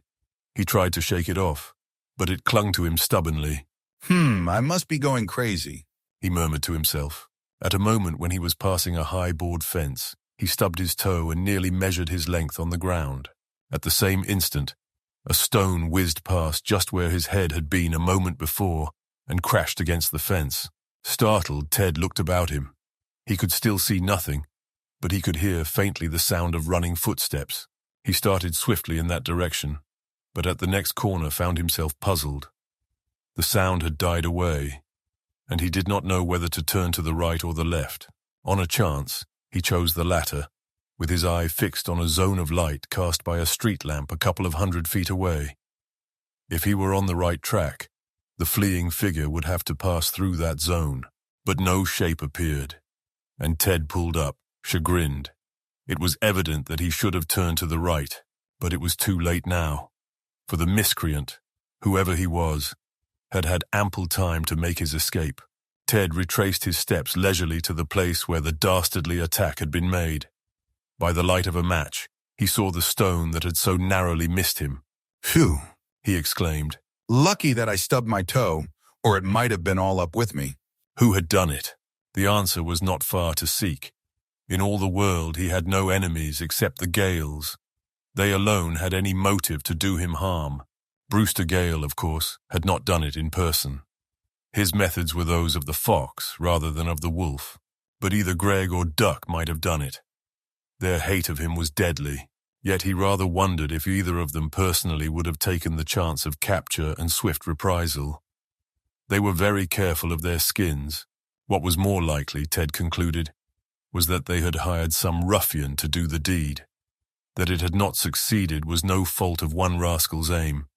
If Ted had not stumbled, his head would certainly have caught the blow. If they had hired one, they could hire others. Or the first one might take another chance, in the hope that he would be luckier next time. In all his imaginings, Ted had not visualized the idea of personal violence. Now that possibility had to be reckoned with. From now on, he would have to watch his step. He realized that he had enemies who would stop at nothing to achieve their nefarious designs. He hated to think of how nearly they had done it on the present occasion. He kept his eyes about him as he made his way to the Bromville house. But nothing happened. He said nothing of the attack to Eben and Charity. He knew that if he did, it would spell the end of peace for them. But he did confide in Mr. Hapworth when he met that gentleman the next day. That warm friend of his was shocked beyond measure. I knew Brewster Gale was a scoundrel, he ejaculated. But I never dreamed that he would go to such extremes as that. Maybe he hasn't. Possibly Greg and Duck have done it on their own. I don't want to make too much of this thing. It may be just a flash in the pan, some outburst of rage that won't be repeated. But if it is a regular conspiracy, I wanted you to know about it, so that if anything happened to me, you'd have an idea where to look for the criminal. We'll hope that won't be necessary, replied Mr. Hapworth. But from now on, you've got to be extremely careful, Ted. Don't take any risk that you can avoid, especially at night. And if anything else suspicious happens, let me know at once. I'll go direct to Gale and, without charging him directly with anything of which I haven't proof, will let him know that I suspect him or those precious sons of his, and that I'll spend my last dollar, if necessary, to hunt out the facts. And he knows by this time that I mean what I say. Days passed, however, without any untoward happenings, and Ted, after he had got most of the preparations for the flying circus off his hands, took a day off to go to Chicago and see the lawyers to whom Mr. Hapworth had recommended him. He had intended to fly there, but he knew that the newspapers would tell of his coming, and that again he would have to be the center of applauding crowds. So he quietly took the train for the great city by the lakes. He found the offices of Eldridge, Barstow, and Harkins in one of the skyscrapers and entered the anteroom. "Who do you want to see?" inquired a listless office boy. "Mr. Barstow," replied Ted. "He's busy now," said the boy. "Got a card?" "Nope," replied Ted. "But I have an appointment with him. Tell him Mr. Scott wants to see him." Mr. Scott," repeated the languid youth, moving away. Then he stopped suddenly. His languor vanished. He stared at Ted, his jaw dropped. Not Ted Scott, he stammered. The clicking of typewriters stopped. Men and girls started from their seats. All eyes were turned to the visitor. Yes, Ted Scott, repeated Ted, feeling himself growing red. Run along now, Sonny. The murmur now had grown into a cheer that waxed louder and louder as it spread to adjacent offices. All sense of discipline was lost for the moment, and it was only when Mr. Barstow came hurrying out and grasped Ted's hand that the crowd fell back. Come right in, exclaimed Mr. Barstow as he led the way to his office. The penalty of fame, you see. He smiled as he drew up a chair for Ted. I declare I'm almost as excited myself as the youngsters out there, but it's your own fault, he said jovially. Why did you go and make America so tremendously proud of you? I didn't foresee this, laughed Ted. And now it's too late. It was some time before Mr. Barstow, in the multiplicity of questions concerning the flight that he pressed on his visitor, could bring himself to the question in hand. I am giving this matter my own personal attention, he assured Ted. And the more deeply I go into it, the greater my moral certainty becomes that Gale is an unmitigated rascal. But moral certainty, you know, won't go far in a court of law. There's got to be legal proof, and that proof must be complete. If there's one weak link, the result may be disaster. And the weak link in this case? Queried Ted. It's a missing witness named Claiborne, replied Barstow. If we could get hold of him, I think we'd be ready to go into court at once. He's probably got some papers we'd like to lay our hands on, but even if he hasn't got those, his memory of events might be clear enough to enable us to do without the documents. My foster father has a dim memory of the man, observed Ted. It seems that he's an absent-minded sort of chap. The rumor is that he went back south. Yes, replied Mr. Barstow. He was a Southerner by birth, came into a little windfall, we've learned, a legacy of some kind, threw up his job here and drifted back home. Used to have an old darky sort of family servant named Jefferson Pep. We've searched the directories of scores of southern cities and found lots of Claibornes, but none of them proved to be the man we want. But now we're writing to the postmasters of the smaller towns, and we may come across him yet. While there's life, there's hope, you know. Ted went over the papers in the case with Mr. Barstow and was appalled at the evidence of rascality and downright perjury that had already been unearthed. Seems to me that we have enough here to convince any judge or jury, Ted remarked. It's a strong case, admitted Mr. Barstow. And if worst comes to worst, we'll take it into court just as it is. But we'd like to make it absolutely ironclad, and we're convinced that Claiborne's papers or his testimony would make it that. We'll wait a little longer before we give up all hope of finding him. There were sundry affairs of business to be attended to in the matter of charges and expenses, and then Ted escaped down a private elevator to avoid the crowds that, from past experience, he knew would be gathered in all the halls of the building.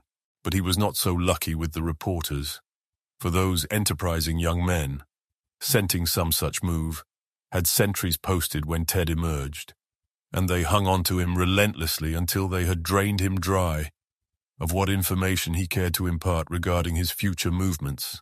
This was designedly vague, but it was good for at least a couple of columns of copy and a grunt of approval from the city editors.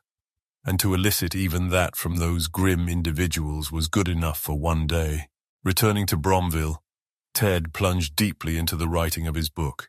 He had no special graces of literary composition, but he wrote with force and interest because his heart was in the work and he knew just what he wanted to say to advance the cause of aviation. And now the day set for the flying circus was near at hand. A tremendous amount of interest had been aroused in the project, chiefly because of the magic of Ted's personality and the certainty that he himself would take part. The cause, too, was a worthy one, and appealed at once to the sympathies and civic pride of the people of Bromville. Already checks were beginning to come in, some of them in 4 figures, as in the case of Mr. Hapworth and Mr. Monet. Ted was jubilant at the prospect. The Aero Corporation had loaned the aviation field without charge and had also furnished, free of cost, labor and materials for the erection of hangars for the visiting aviators, as well as dining pavilions, grandstands, and all the other appurtenances of a flying meet. Big Bill Ellison was bossing the gang at work, and under his driving power, The temporary structures seemed to spring up like magic. Early on the morning of the day set for the exhibition, Ted, with Mark, Breck and Jack, made a tour of the field to see that everything was in order. Ted's machine, the beloved Hapworth, was brought from its hangar, and Ted patted it caressingly. Then he made a careful inspection of every part of it. Motor, wings and instruments seemed to be in perfect condition. Then Ted noticed what seemed to be a scratch on one of the struts. He bent down to examine it and started back in horror. The strut had been cut halfway through. Chapter 10. A Villainous Plot. As Ted Scott's startled exclamation echoed, his friends looked at him in surprise. "What's the matter?" asked Mark. "Look as though you'd seen a ghost," declared Breck. "Anything wrong with the machine?" asked Jack solicitously. "Wrong!" exclaimed Ted, his dismay rapidly giving place to anger. "Look at this strut. Some scoundrel has cut it nearly through." "You're crazy," said Mark incredulously. Commanded Ted. They bent down and examined it closely, and could see the mark made by a fine saw. The cut had later been filled with wax and smoothed and polished to such a degree that it almost defied detection. Ted took out his knife and dug out the wax, and then it could be seen how deep the saw had gone. They looked at each other in wrath mingled with consternation.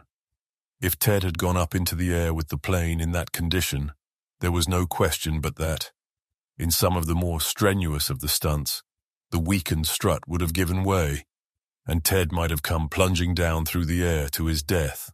Ted was almost speechless with rage. Somehow someone had tried to kill him. Only his keen eyesight had saved him, and his anger swelled too at the outrage done to his plane, the noble, gallant plane that had carried him so safely and swiftly over the sea, the plane that he had come to love as though it were a living thing. Through the plane, some miscreant had struck at the master. If disaster had happened, both would have crashed together. Big Bill Ellison came bustling up. "What are you chaps so excited about?" he demanded. Ted told him, and Bill's usually ruddy face grew pale. He fairly stuttered in his wrath. Who could have done it and when?" he burst out.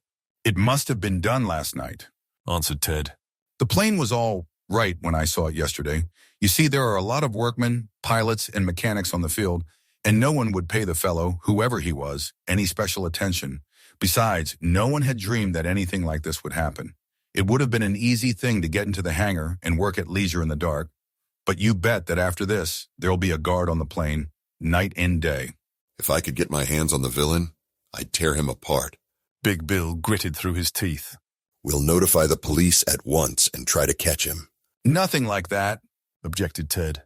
"The news would raise a hullabaloo all over the country. We'd be swamped with reporters. Then, too, it would cast a damper on the day's sport. No, let's keep this thing under our hats. Whatever we do to hunt him out will be on the quiet." "Who could have done it?" wondered Mark. "What double-dyed scoundrel has any reason for trying to kill you?" "No one, of course, has any sufficient reason," answered Ted. "But it's certain that someone has the desire to do it, and the result to me would have been the same." "It looks to me like the work of a crazy man," vouchsafed Breck. "Crazy as a fox," returned Ted dryly. "But there's no use guessing just now. The thing to do is to repair the plane. We'll have to put in another strut." "Leave that to me," directed Bill. "I'll set a gang at it right away, and we'll have it in shape by the time you need it this afternoon." Ted's mind was in a whirl as he slowly left the field and made his way back to the hotel. The matter was growing deadly serious. Twice within a few days, he had come within an ace of death or terrible injury. In his own mind, he had no doubt where to look for the instigator or instigators of the attempted crime. But here, as before, he had not a scintilla of proof against any of the Gales. He shrank from hiring a detective because of the flood of publicity it would involve. The whole nation would be aroused, and he would be deluged with sympathizers either in person or by letters. No, for the present, he must depend on himself, on his own keen observation, on his own caution. Luckily, he had been put on his guard, and he vowed that as far as human power could prevent it, he would not be caught napping. By this time, the town was beginning to fill up with visitors. Providence had favored the cause of the hospital by furnishing a perfect day. The sun was bright but not too warm. There was only a slight breeze stirring, and there was not a cloud in the sky. It was an ideal day for flying, and by 2 o'clock in the afternoon, the time set for the beginning of the exhibition, the field was fairly black with spectators. As he looked over the sea of faces, Ted's heart swelled with gratification. The success of the project that was so close to his heart seemed to be assured. Big Bill had been as good as his word, and a new strut, quite as powerful and reliable as the former one, had been adjusted to the Hapworth. The plane stood under guard just outside its hangar, its silver-like sheathing glittering in the sun. Spectators stood about it many rows deep, looking with admiration at the historic plane that had carried its master over the ocean and now proudly shared in his fame. "She's a beauty, isn't she?"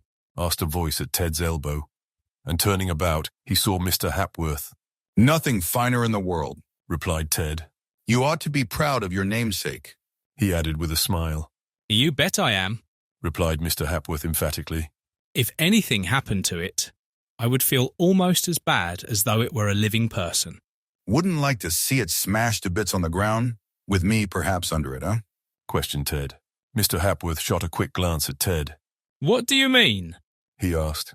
"Have you a premonition that something is going to happen?" "Not now," replied Ted. "But I had a bad few minutes this morning." And he went on to narrate the discovery that the strut had been partly cut through. Mr. Hapworth was livid with anger. "The vileness of it!" he cried. "Dude, this passes all bounds. Why, it's nothing less than murder."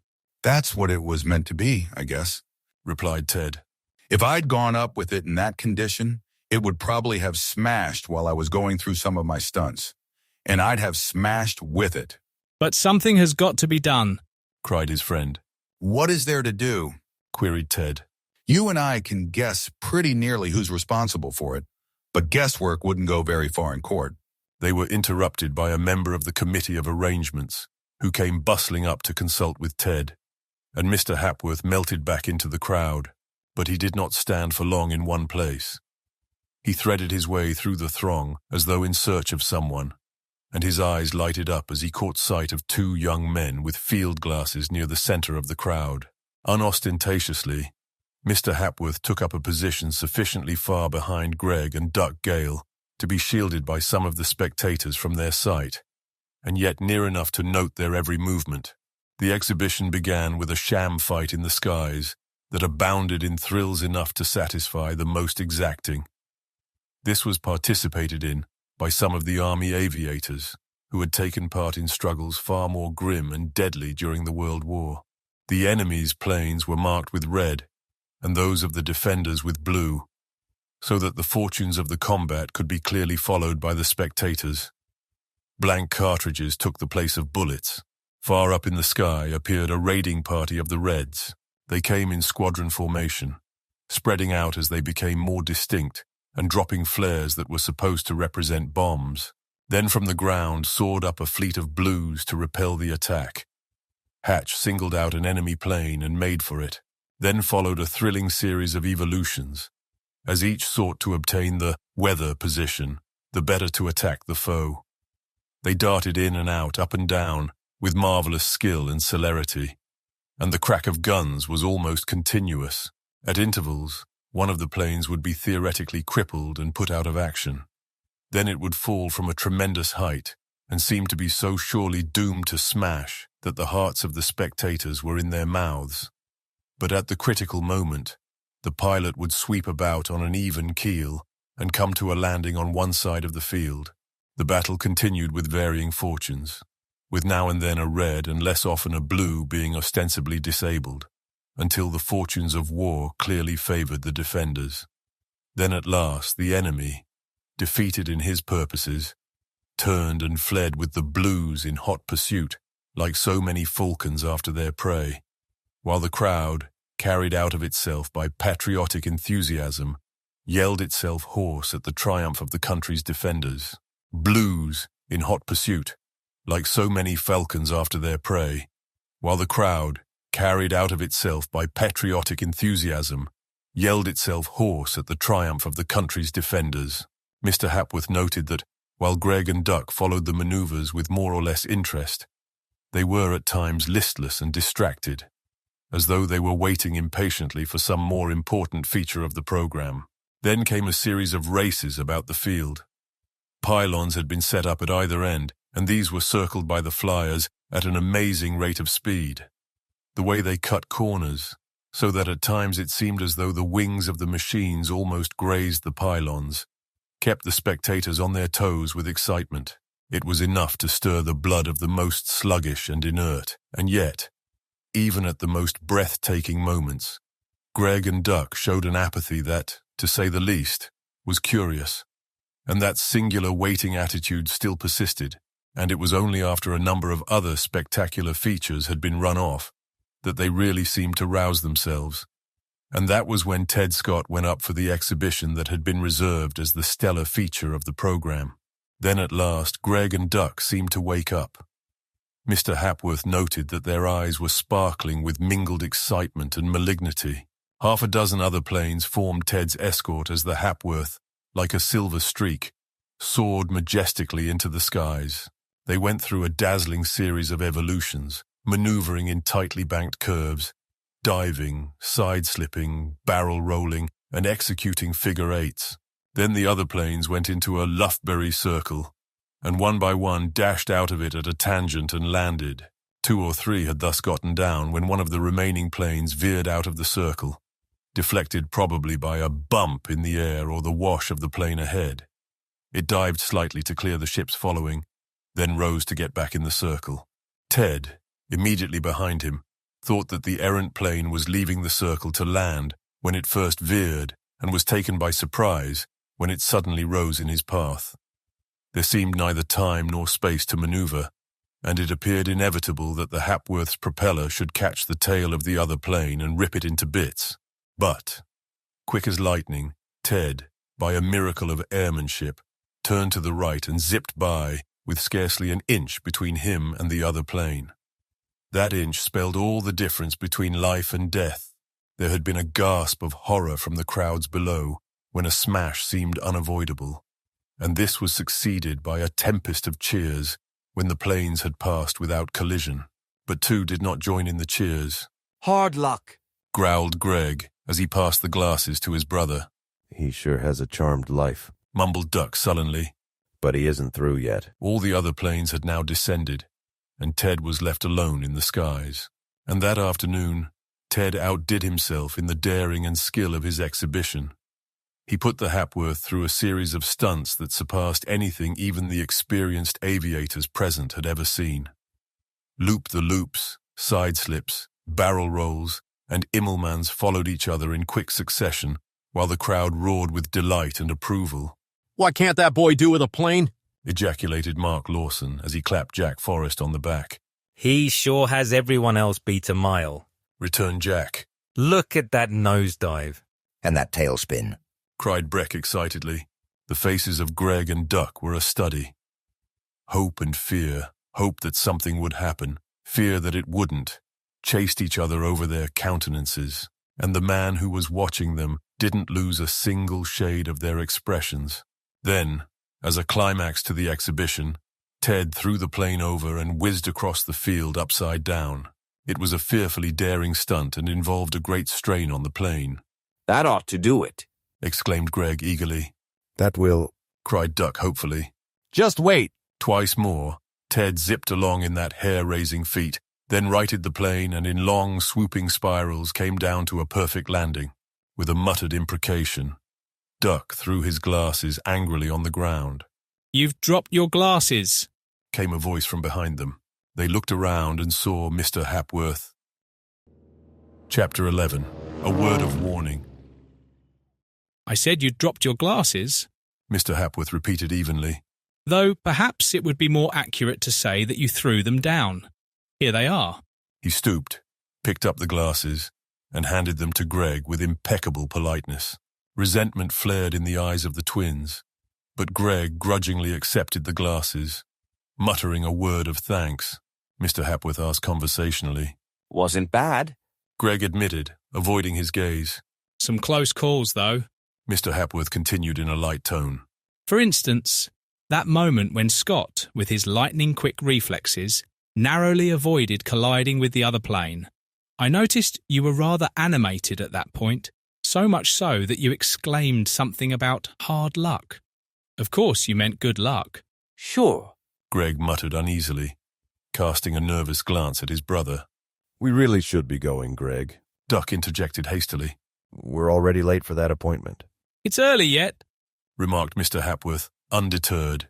And I also noticed how intently you were watching Scott during his upside-down passes. Almost as if you feared something might break. Oh, that's it, Greg agreed quickly, though his voice betrayed his discomfort. I don't blame you for being worried, Mr. Hapworth went on. It was a heavy strain on the plane. Imagine if something had broken. A strut, for example. At the word strut, both Greg and Duck visibly flinched, their unease turning to outright fear. Struck a nerve, did I? Mr. Hapworth asked, raising an eyebrow. What is it about the word strut that made you jump like that? I didn't jump. Greg denied, his tone defensive. I guess I'm just nervous. We really need to keep that engagement. I wouldn't be in such a hurry to leave just yet, Mr. Hapworth said evenly. I've got something else to tell you. Couldn't it wait for another time? Duck asked, his voice strained. Oh, we really have to go? I don't think it can wait, Mr. Hapworth replied, his voice now firm. Besides, I think you'll find it rather interesting. Did you know that some scoundrel, or perhaps scoundrels, cut one of the struts on Ted Scott's plane almost completely through last night? There was no mistaking the look of sheer terror in the eyes of Greg and Duck as they realized where the conversation was heading. Is that so? Greg stammered after a long, tense pause. That's awful, muttered Duck, his voice barely audible. I knew you'd be horrified, Mr. Hapworth said dryly. The plan, of course, was for Scott to overlook the damage, take off in the mutilated plane, and meet a grisly end. It's hard to believe there are villains, or a pair of villains, capable of such an act. Don't you agree? Greg licked his lips nervously, while Duck mumbled something incomprehensible. And imagine, Mr. Hapworth continued mercilessly, those scoundrels likely stood right here on the field this afternoon, watching and waiting, hoping that the damage hadn't been detected, that Scott would crash spectacularly. Can't you just picture them, eagerly following his every movement, perhaps using glasses to get a better view? Greg and Duck were trembling visibly now, as if caught in a cold wind. Look here, Greg blurted out thickly. What's this got to do with us? You talk as if you think we had something to do with it. Now, what on earth would give you that idea? Mr. Hapworth asked with feigned innocence. I just thought, as townsman of Ted Scott, you'd find this news interesting. Maybe you could even help track down the culprits? We'd be glad to help, Duck stammered, his voice wavering. Of course you would, Mr. Hapworth agreed smoothly. There's something else you might like to know. The other night, someone attempted to kill Scott by throwing a stone at him. It narrowly missed his head. A fatal blow if it had connected. The twins made a feeble attempt to feign shock and outrage, but their expressions betrayed them. The two incidents are almost certainly connected, Mr. Hapworth pressed on. Now, here's what I want to say. Ted Scott has powerful friends who will stop at nothing to protect him. They'll spare no effort or expense in finding anyone who tries to harm him. They already have a suspicion about who's behind these attempts. If anything like this happens again, that suspicion will harden into certainty. Do you understand me? His piercing gaze bore into them, and under its intensity the twins' eyes wavered and fell. I won't keep you from your engagement any longer, Mr. Hapworth said, his tone deliberately casual.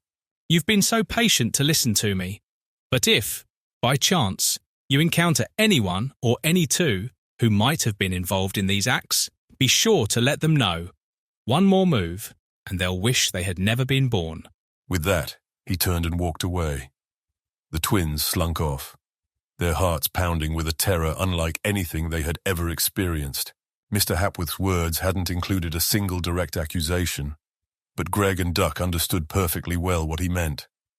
Every word had struck them like a lash, leaving them raw with fear and guilt. Meanwhile, Ted's awe-inspiring display had brought the day's program to a triumphant close. The crowd, still abuzz with excitement, began streaming away in a steady procession.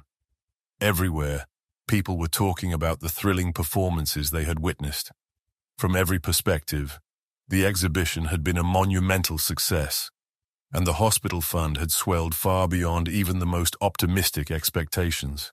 Mr. Hapworth found Ted chatting with Mr. Monet and recounted the tense conversation he'd just had with the Gale twins. Mr. Hapworth spoke with conviction. So, the more I watched them this afternoon, noting the expressions on their faces and overhearing bits of their conversation, the more certain I became that I was on the right track. After I talked to them, I knew I was. If ever guilt showed in human eyes, it showed in theirs. I think your talk may have put the fear of God into their hearts, observed Mr. Monet. I don't know about that, replied Mr. Hapworth with a wry smile. But it certainly put the fear of something into them. I have a hunch they'll leave you and your plane alone for now, Ted. But still, keep your eyes open. You can count on that, Ted assured him. I think what you said will hold them in check for a while. I doubt they'll sleep soundly tonight. The next day, after counting the receipts and deducting expenses, it was found that the flying circus had generated enough funds to cover about 1/3 of the hospital's construction costs. The organizers estimated that the remainder could be financed through a mortgage. The results were promising, but Ted wasn't satisfied. There was a streak in him that demanded complete success. For Ted, it was all or nothing, and the idea of leaving the hospital burdened by debt weighed heavily on him. A solution soon presented itself. The flying circus had been such a resounding success that Ted was inundated with offers from other cities to stage similar events, with a significant portion of the proceeds going to him and the participating flyers. Ted calculated that by holding a few more exhibitions, he could earn enough to eliminate the need for a mortgage and even establish a fund to endow the hospital. It would ensure the project was completed in grand style. He planned an itinerary, accepting invitations from 6 major cities. His goal was to complete the whirlwind tour in 2 weeks, leaving him free to focus on other commitments afterward. The tour was an unparalleled success. Crowds in each city were massive, and the financial returns exceeded expectations. Ted Scott and his fellow flyers were met with jubilant receptions, their journey through each town resembling a triumphal parade. By the end of the tour, Ted had not only secured the funds needed to construct the hospital debt-free, but had also set aside a generous endowment for its future. Following the final exhibition, Ted was approached at his hotel by a former Bromville resident, Gil Peterson. The older man was brimming with pride and eager to reconnect with the town's most famous aviator. I knew you back when you were just a little tyke knee-high, Gil said with a hearty chuckle. You were a fine boy, but I never imagined you'd grow up to shake hands with presidents and kings. Airplanes were a brand new thing back then. Gil continued nostalgically. I remember the first one I ever saw. I was riding along with old Mage Claiborne, and I said, Claiborne! Ted exclaimed, suddenly alert, his excitement palpable. Chapter 12. On the Trail. Yes, replied Gil.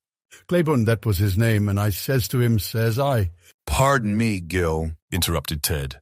But that name means a good deal to me. Who was this Claiborne, and where did he live? He was living over to Caxton, the county seat, replied Gil. And his first name was Robert, Bob for short. I never called him nothing else but Bob, for him and me was good friends, excepting sometimes I'd call him Major, 'cause, like most of them southern folks, he was a major when he was at home anyways. And I says to him, Margie, I says, how would you like to be flying up in the air like that? And he says to me, Gil, says he, this old terra firma is good enough for me. And I hate to be breaking in this way, Gil, apologized Ted. But this Claiborne, what was he working at when he was at Caxton? Something in the county clerk's office or the recorder's. I don't exactly remember which, replied Gil. But some kind of official job. He wasn't never cut out just right for it. Fur he had an awful poor memory and was always misplacing things. You see, his folks had been rich once, and he'd never been brought up to work, but he was such a nice old fella, and so perlite that everybody liked him, and somehow or other he got by. Why, I've known him fur to carry papers around fur a week or two when they ought to have been in the office, and then he'd wake up and put them where they belonged. Guess he was allus thinking of the South, where he had been brung up, kind of homesick, you might say, and couldn't get his mind on his job. But he was a fine old fella, and him and me was great friends. Where is he now? Asked Ted eagerly. Well, now you've got me, replied Gil. You see, he was called down south, kind of sudden-like. Seems some of his folks he'd died and left him considerable property and a stable of race hosses. All as great on the hosses the mage was, so he up and went in a hurry. He'd to be at the funeral, I suppose, and didn't hardly have no time to say goodbye to nobody. I was mighty sorry, too, for I thought a heap of the old mage, but of course I was glad to hear of his good luck in coming into the property. What part of the South did he go to? Asked Ted. Arkansas, I think, replied Gil. But just what place in Arkansas I don't know. I've been a-hoping that sometime or other I'd get a letter from him, but there, that's just like the old Marge. I've no doubt that many a time he's said to himself, I must drop a line to Gil, and then he's put it off and never got really down to it. I give lots to hear from the old boy. Promise me this, Gil, urged Ted earnestly. If you ever do hear from him, you'll let me know at once. You'll do this, won't you? Why, of course I will, promised Gil. But why is it you're so interested in the old Marge, all of a sudden? In reply, Ted told the man of his lawsuit with the Gales and of the stress his lawyers placed on finding Claiborne as an essential witness. Gil listened with the keenest interest. Well, if that isn't just like the old Margin, he exclaimed. Didn't know half the time whether his head was on his shoulders or not. I'll bet he has them papers now somewhere around his old clothes. And all this time you stewing and fretting about him. Try to think, urged Ted. Whether you ever heard him mention the name of the town he used to live in? Gil shook his head. No good, I'm afeard, he answered. I've tried again and again to remember if he ever told me, 'cause I wanted to write to him myself and find out how he was getting along. But all I can be sure of is that it was somewhere in Arkansas. That's a pretty big state, mused Ted. Yes, agreed Gil. And from what I read in the papers, a good deal of it is underwater just now. That old Mississippi is sure on the rampage, and all the Arkansas rivers are trying to make it worse. If you should go down there now, you'd have to use a boat most of the time, according to my way of thinking. It sure is terrible, agreed Ted. About the worst flood in history. Yes, assented Gil. Us fellas up here don't half understand how terrible it is. We read about it in the papers and feel a little sorry for the poor people that's suffering, and then we turn over the pages to squint at the baseball news. Of course, we may subscribe a little money to help along, but we think that lets us out. So you're in a lawsuit with the Gales, Gil went on, changing the subject. I hope you win out, but that Brewster Gale is a pretty slick article and as cunning as they make 'em. I sure do wish you could get hold of old Mage Claiborne. Even if he hasn't got the papers, his testimony might help you out. Gil departed soon afterward, leaving Ted with plenty to think about. Exasperating as it was, not to have the name of the town he wanted, it still was a big gain to know that he could now confine his search for Claiborne to Arkansas, instead of looking all over the South. He resolved that he would at once communicate with Mr. Barstow and put him on the trail. He picked up the newspaper and read over the accounts of the flood.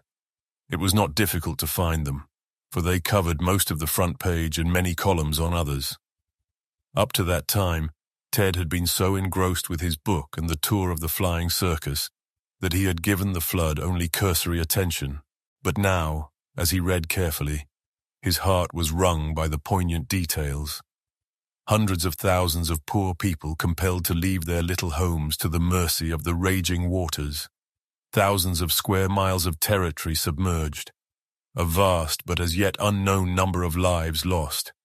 Nurses and doctors fighting against the fever and pestilence that followed in the wake of such a disaster.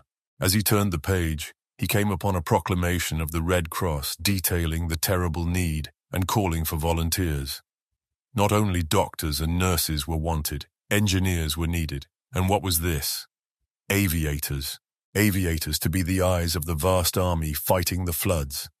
Aviators to fly over the submerged region to search out the groups of men, women, and little children, marooned on heights that had not yet been reached by the floods, but toward which the hungry waters were steadily creeping.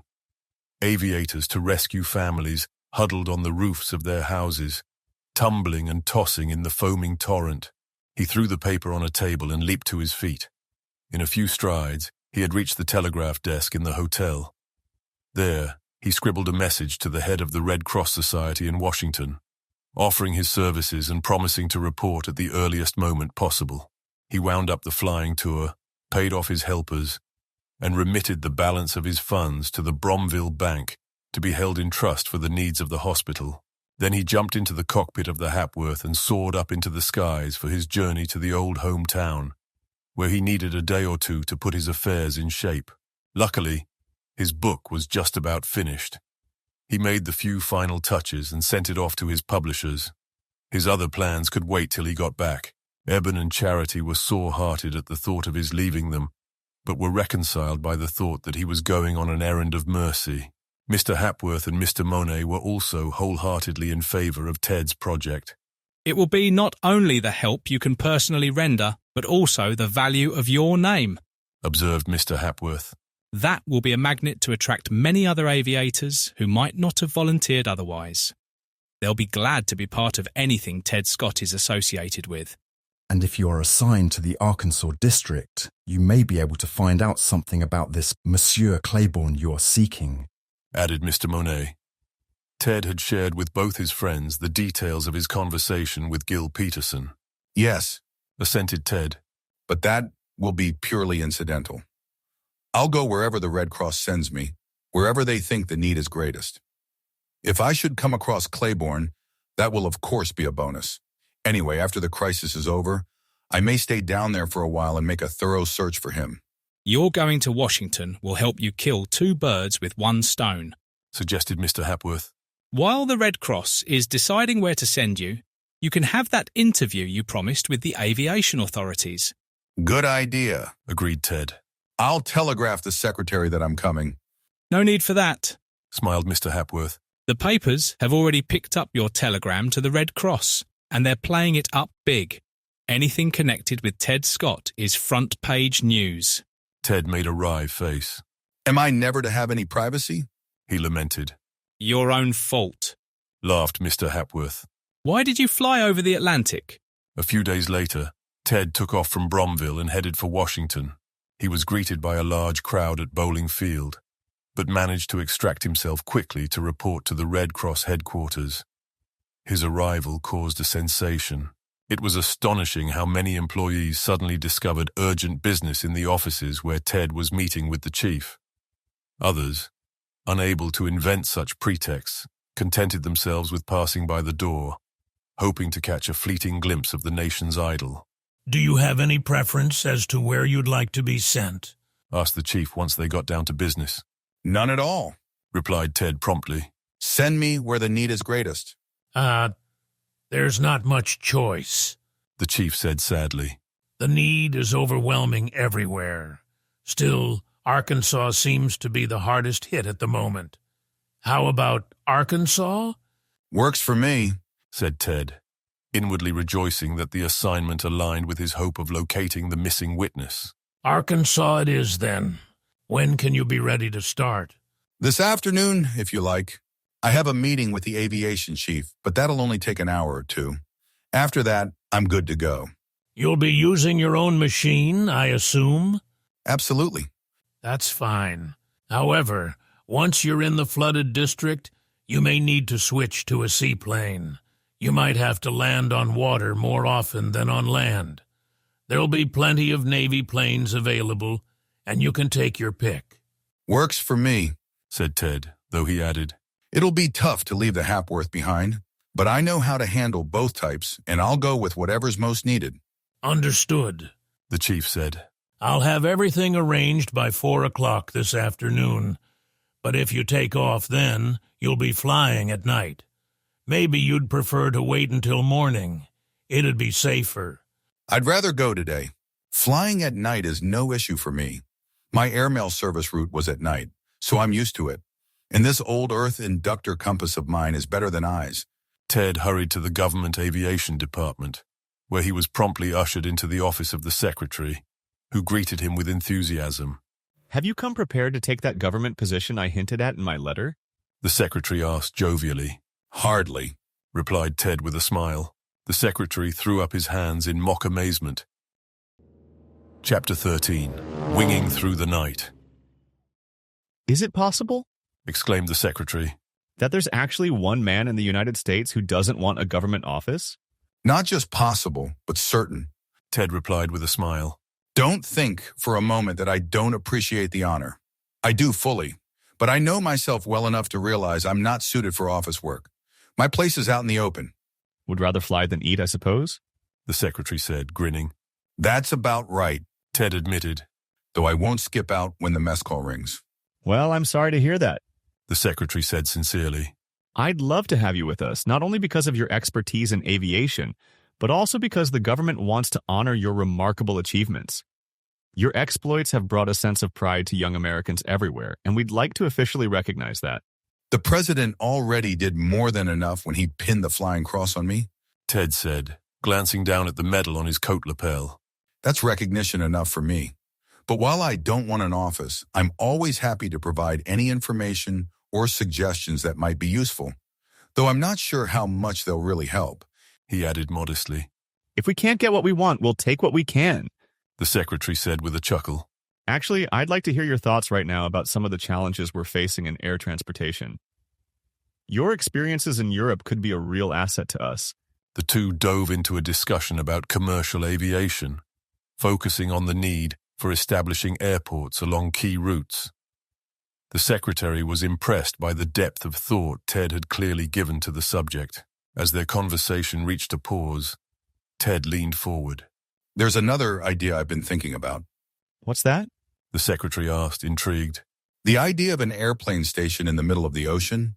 It might sound a bit far-fetched, but I think it's possible. The fantastic ideas of today often become the realities of tomorrow, the secretary said with a smile. 9/10 of what we take for granted now would have been dismissed as impossible 20 years ago. Tell me more. What's your vision? Picture this, Ted began.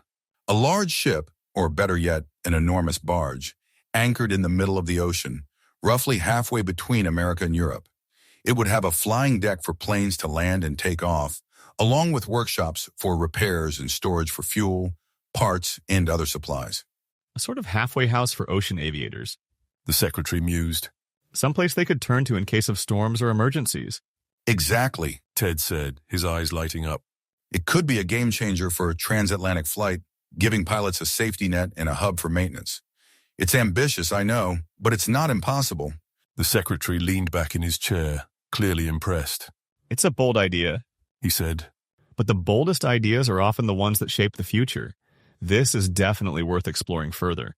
That would be one important use for it, Ted replied. But there's another.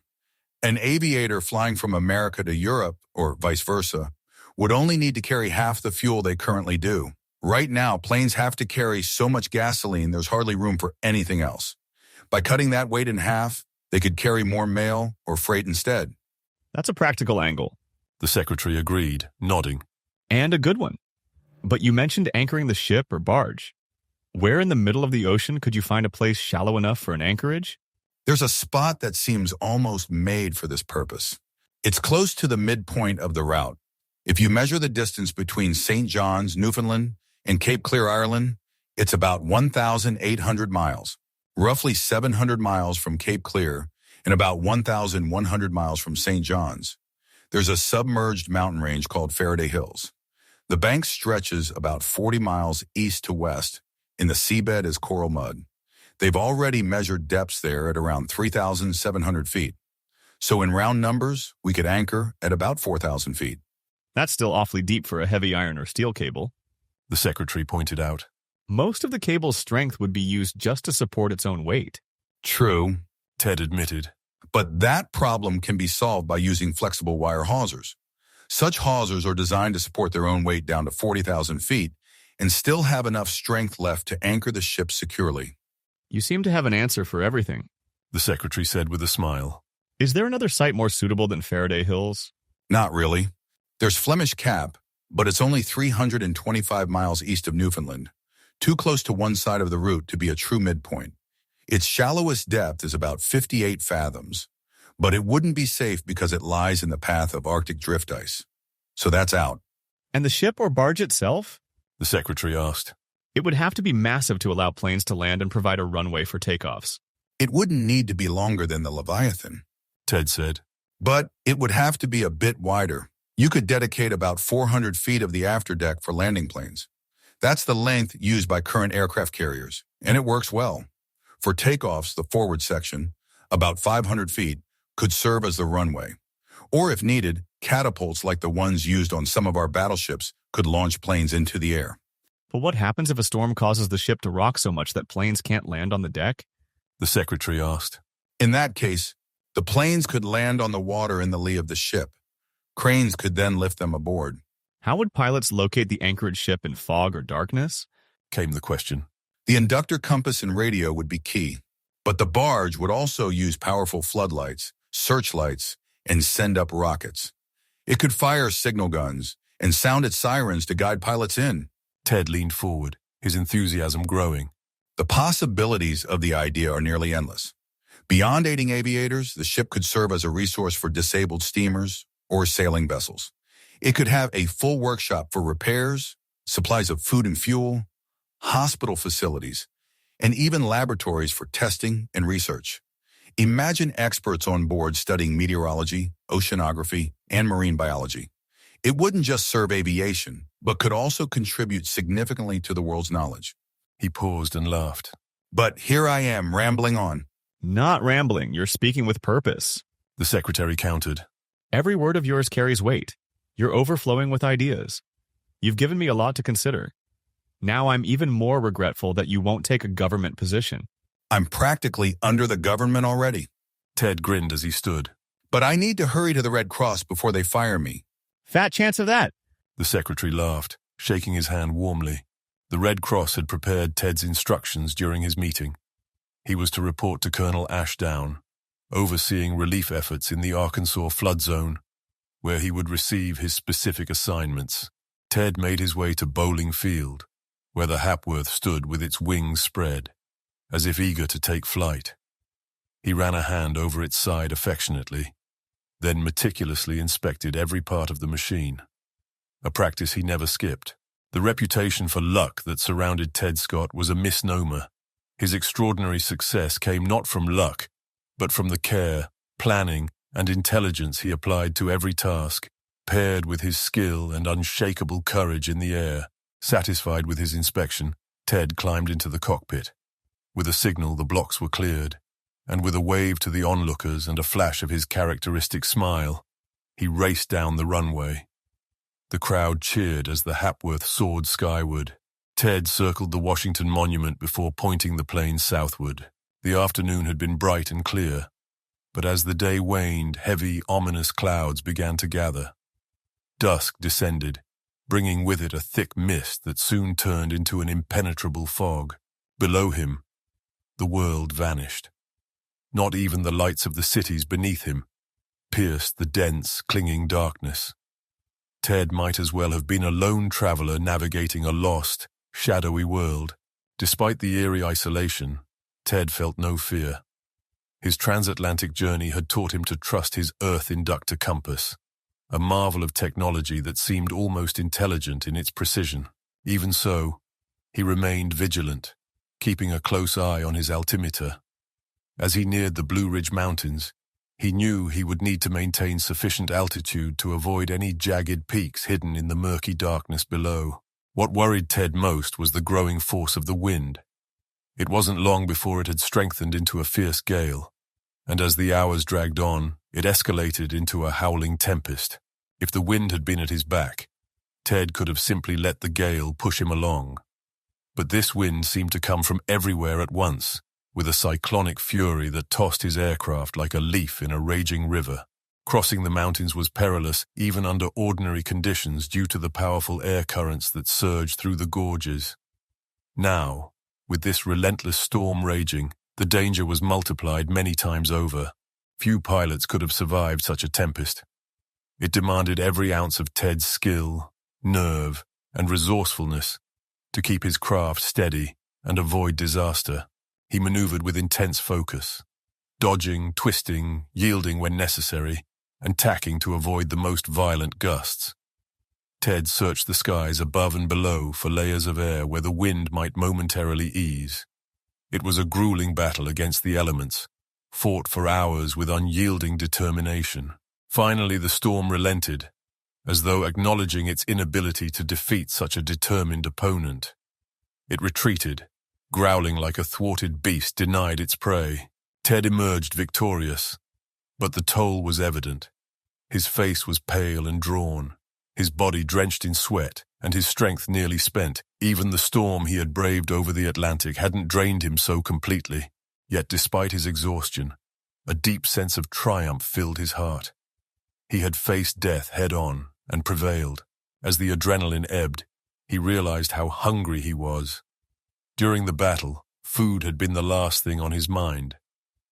Now, he drank coffee from his thermos and ate a couple of sandwiches with hearty relish. The night continued. The storm's fury gave way to serenity. Stars twinkled overhead, and a crescent moon peeked over the horizon, casting a soft glow. Ted let himself relax, savoring the peace and beauty of the night, made all the sweeter by its contrast with the chaos of just hours earlier. The Hapworth roared steadily through the sky at over 100 miles an hour, making excellent progress. Soon, dawn began to break. First, it was a gentle lifting of the darkness. Then a pearly grey light crept across the heavens, gradually replaced by rosy hues. The horizon finally erupted in fiery brilliance, heralding the new day. Ted roused himself from admiring the spectacle and glanced down. He stiffened in shock. Had his compass failed him? Had the storm blown him wildly off course? Below him stretched what appeared to be an endless expanse of water. Was he over the Atlantic? Chapter 14. The Tumbling Waters. For a moment, Ted Scott was overwhelmed by confusion and dread. Then the realization hit him. He had reached the flood zone. The sight below made his heart almost stop. He descended to about 200 feet, where the scope of the disaster came into sharper focus. The true horror of the tragedy unfolded before him. Church spires pierced the water's surface at intervals, a haunting reminder of submerged towns.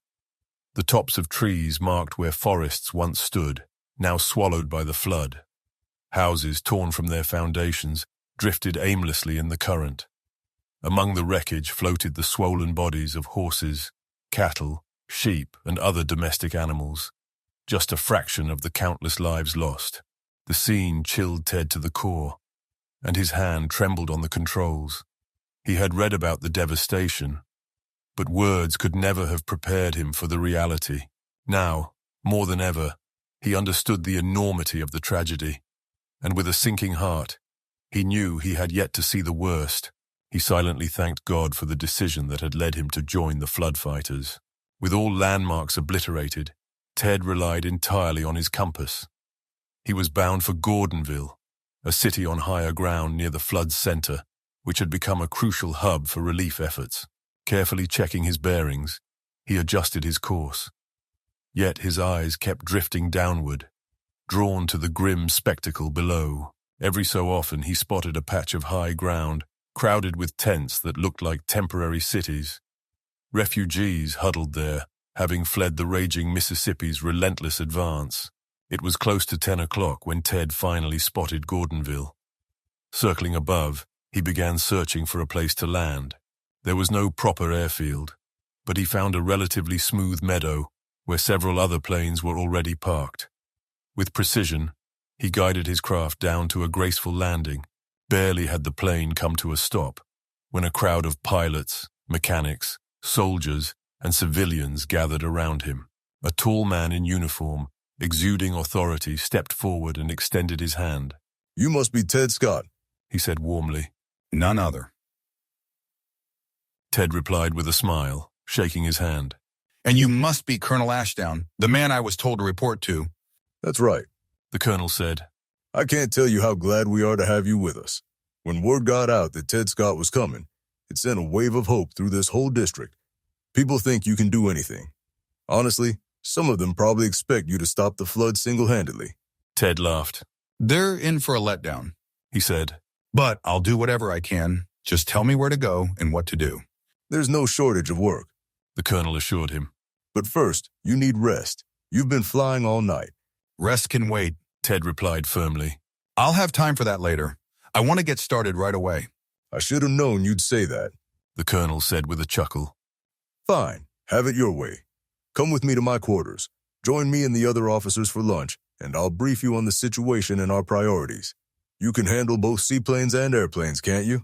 Either one, Ted said confidently. Just put me in the cockpit and forget the rest. Good. You'll likely need to switch between them depending on the mission. Sometimes you'll land on a levee, other times on water. As they made their way to headquarters, more people gathered, eager to catch a glimpse of Ted or shake his hand. At headquarters, Ted took a quick bath to refresh himself, then joined the officers for lunch. They were a capable and dedicated group, but exhaustion showed plainly on their faces. The urgency and intensity of their work left no time for the polished appearance typically associated with military officers. You must have seen some of the devastation on your way here, Colonel Ashdown said to Ted. But it'll take days to grasp the full scale of the horror. Folks up north can't even begin to imagine it. It's an empire underwater. Millions of acres submerged, thousands of farms and villages destroyed. Hundreds of thousands of people have been forced to flee their homes with nothing but the clothes on their backs. Livestock swept away, houses torn from their foundations, crops ruined.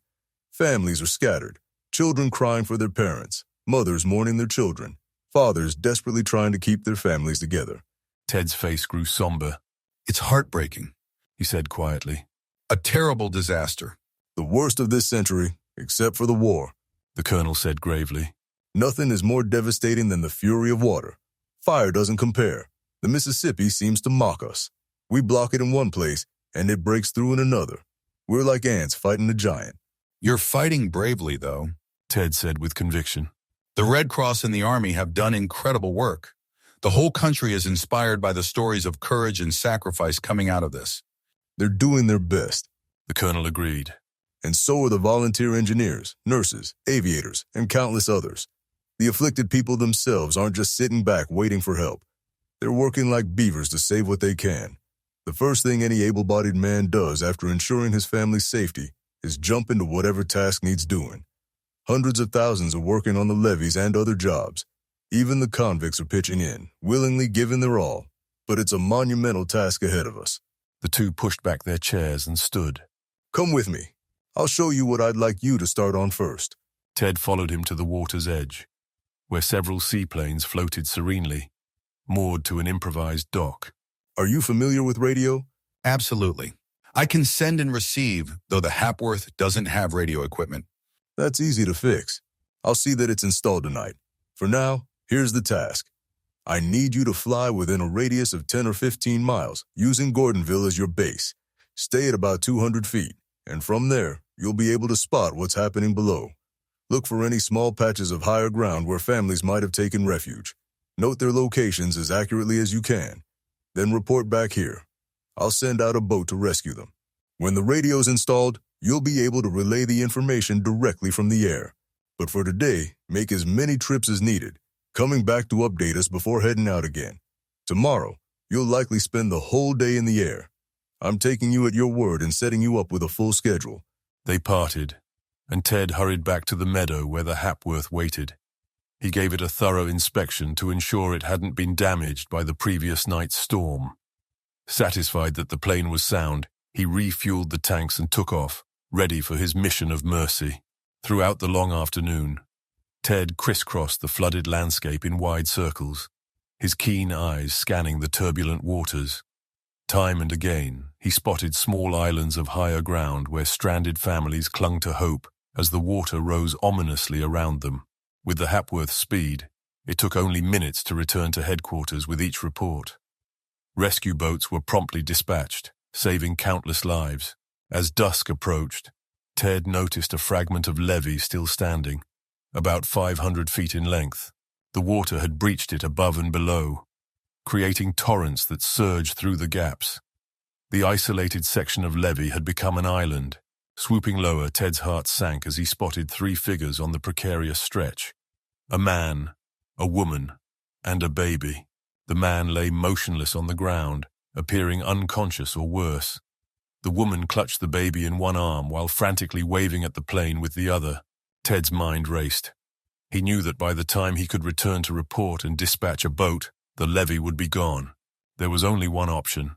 He would have to land on the crumbling levee, even as it teetered on the brink of collapse. Chapter 15. On the Edge of Peril. It was typical of Ted Scott that, once he decided on a course of action, he acted without hesitation. He fully understood the risk. If the levee collapsed under the weight of his plane, he would be swept into the raging floodwaters, with only a slim chance of survival. But 3 lives depended on him. Ted swiftly measured the distance along the narrow path of the levee and brought the Hapworth down, expertly slowing the plane. It came to a stop just a few yards from the roaring torrent at one end. For a moment, Ted feared it might slide over the edge, but the craft held firm. In an instant, he was out of the cockpit, sprinting toward the small group. The man lay unmoving, and Ted wondered if he was dead. The woman, clutching her baby, ran toward him, tears streaming down her face. "You must be an angel from heaven," she cried. "God has heard my prayers. My poor husband, my precious baby. Can you save us?" She broke into uncontrollable sobs. "Of course I'll save you," Ted said firmly, though the trembling levee beneath them felt like it might collapse at any moment. "What's wrong with your husband? Has he fainted?" "He's sick. He's been delirious and now he's in a stupor. Please, help him," the woman wailed. "I will," Ted assured her. "Take the baby and get to the plane as quickly as you can. Put the baby inside, then come back to help me with your husband. Hurry!" The woman obeyed, running to the plane. Ted turned to the man, gripping his shoulders and shaking him forcefully in an attempt to rouse him. "Wake up! Wake up!" Ted shouted, shaking the man firmly. "Get up on your feet. Here, I'll help you." The man's eyes fluttered open, filled with confusion. Can't get up," he murmured weakly, then closed his eyes again. "You must," Ted insisted, urgency sharpening his voice. He turned to the woman, who had just reached them. "Help me get him on his feet." Together they pulled the man upright, but his legs gave way beneath him. No use, no good," the man mumbled, his voice trailing off. "Oh, John," the woman pleaded desperately. "for my sake, for the baby's sake, please try, just try." The man summoned his remaining strength, managing a few faltering steps before collapsing again. Ted could wait no longer. The levee was swaying beneath them, dangerously close to giving way. "Run to the plane!" Ted shouted to the woman. Bending down, he heaved the man over his shoulder as if he were a sack of grain. Moving as quickly as he could, he staggered to the plane, where the woman helped him maneuver her husband into the cockpit. When Ted had initially landed, he had turned the plane in a half-circle, positioning it to face away from the nearer crevasse. This gave him a straight path for takeoff, though it was anything but reassuring. He started the motor, leapt onto the fuselage as the plane lurched forward, and guided the Hapworth down the levee. The levee, now shaking violently, made the journey feel like a nightmare. Half the time, the plane balanced precariously on one wheel as the ground beneath it rolled and trembled. Ted pushed for liftoff after 100 yards, but the overloaded plane barely lifted off before dropping back down. He tried again 100 feet further, but the Hapworth still needed more room to gain altitude. Behind him, a deafening roar echoed like a barrage of cannon fire. Ted didn't need to look back to know what had happened. A section of the levee had collapsed into the flood. Ahead, only 100 feet of ground remained. And beyond that, the roaring torrent of the crevasse loomed. Ted's heart pounded. Could he make it? Or was he hurtling straight toward doom? Within 10 feet of the edge, he pulled the plane up again. This time, it wavered uncertainly, teetering between success and failure. Then, with a final surge, it rose, barely skimming the crevasse. Spray from the churning waters below drenched the plane and its passengers. Ted had made it. He glanced back just in time to see the last section of the levee collapse with a thunderous crash. Where it had been was now nothing but a churning expanse of water. His heart swelled with gratitude.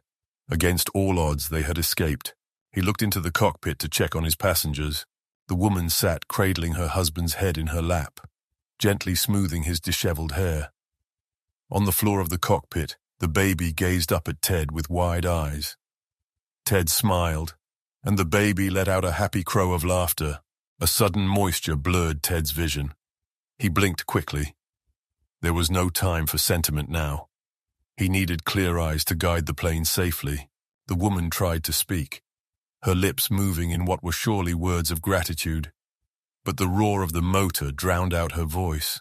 Night had fallen, but Ted soon spotted the beacon light marking the Gordonville field. In minutes he was circling above it, ready to bring the Hapworth down to safety. Ted made a smooth landing and immediately called for volunteers to help carry the unconscious man from the plane. The response was swift, and the man was quickly taken to the field hospital for treatment. Helping the woman out of the plane, Ted lifted the baby into his arms. The little one nestled against him, and Ted carried the child as he escorted the woman toward the refugee camp. I can never thank you enough, she said, her voice breaking with emotion. You're so brave. You risked your life when you didn't have to. That's where you're wrong, Ted replied with a kind smile. I did have to. It's my job. But now you and your family are safe and together again. The woman's face crumpled as she burst into fresh tears. Oh no, not all of us, she sobbed. My little Emily, my little Emily. Ted's heart tightened. Do you mean one of your children is missing? He asked gently. Yes, the woman said through her tears. My little Emily, only 7 years old. She was with us on the roof the night our house was swept away. A tree floated by, and the branches brushed her into the water. My husband dove in after her, again and again, searching in the darkness. He swam until he was too exhausted to go on, and I had to pull him back onto the roof. He was nearly out of his mind, and so was I. It was pitch black, and we couldn't see a thing. I screamed for her over and over, but there was no answer. She must be gone, my precious, precious little girl. Ted's heart ached at her grief. I'm terribly sorry, he said softly. But don't lose hope just yet. It's possible she was caught in the branches of a tree and floated to safety. Someone in a boat may have found her. The woman shook her head, her face filled with despair. She wept uncontrollably, and though Ted tried his best to comfort her, he felt his words were painfully inadequate. Remember, he said gently, you still have your husband and your baby. Focus on them for now. I know, she replied, her voice quivering. But I don't know how long my husband will survive. He was already unwell when the flood came, and the strain of losing Emily has made him gravely ill. He hurt his head while swimming in the flood, probably against a log. Not long after he climbed back onto the roof, he started muttering nonsense.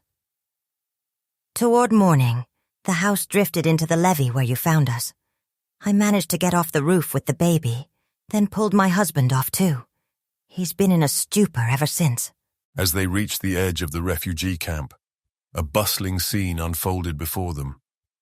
Near one of the food stations, a long line of children waited with small tin pannikins, eager for their turn to receive steaming food. Suddenly, a high-pitched scream pierced the air.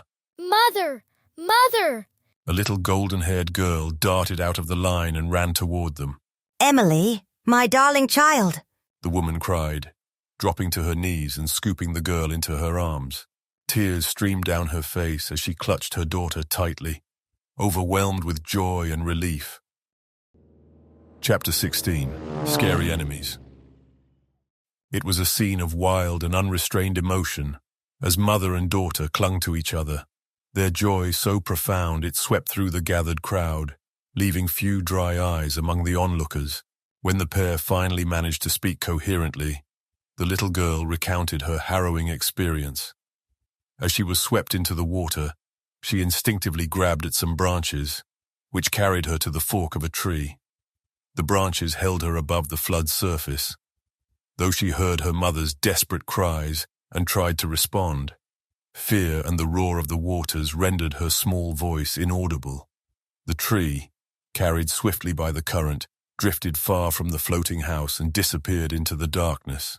Throughout the terrifying night, she huddled in the tree, her heart pounding with fear. When dawn broke, boatmen spotted and rescued her. They brought her to the Gordonville camp, where she had been heartbroken, believing she had lost her parents and baby brother. But now, reunited, their joy defied description. The gratitude poured out to Ted was overwhelming. Embarrassed by the constant praise, he quietly slipped away into the night. At breakfast the following morning, Colonel Ashdown turned to Ted with a grin. "Some takeoff that was of yours from the crumbling levee," he remarked. "How did you hear about it?" Ted asked, surprised. In his report the night before, Ted had simply stated that he found 3 people stranded on a small patch of land and brought them to Gordonville in his plane. "How did I hear?" The colonel chuckled. "The whole camp's buzzing about it. That woman you saved must have been talking about it all night. When taps sounded, she was still going strong. To hear her tell it, you're a blend of every hero since Adam." Ted flushed, brushing off the compliment. "It wasn't anything special," he said. "I found them there and got them off. Sure, the levee was shaky, but I managed." "But you landed on it when it was ready to collapse at any moment," the colonel pressed. "I had to land somewhere," Ted replied simply. "No getting you to admit to heroics, is there?" he said with a chuckle. "Still, the reporters have been eating up the story. If you don't want to be mobbed, you'd better steer clear before they track you down." "I'll duck," Ted said with a grin, pushing back his chair. "Those reporters are good guys, but they can be a little much sometimes. Is my plane ready? Did they install the radio?" "It was installed last night," the colonel confirmed. "Everything should be in perfect working order." Ted headed to the airfield where he found the colonel's assessment to be accurate. The instruments had been tested and were top-notch. Ted was thrilled. The previous day's rescues had been hindered by the time lost in making frequent trips back to headquarters.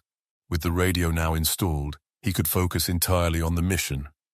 A few taps on the radio would send out his location and key details, ensuring that rescue boats would swiftly reach the desperate and stranded people he spotted. Ted felt a surge of hope, ready to make a difference with every flight. Never before had Ted's sympathies been so profoundly tested. His heart ached at the poignant scenes he encountered daily. Time and again, he saw the lifeless bodies of men, women, and children floating on the waters, their unseeing eyes turned skyward. The number of drowned animals was staggering, further underscoring the enormity of the tragedy. Yet even this was less horrifying than some of the other sights he witnessed. On one occasion, Ted landed on a small patch of land, believing he might find sick or stranded people in the abandoned houses. Instead, he found only 2 surviving dogs amidst a grim tableau.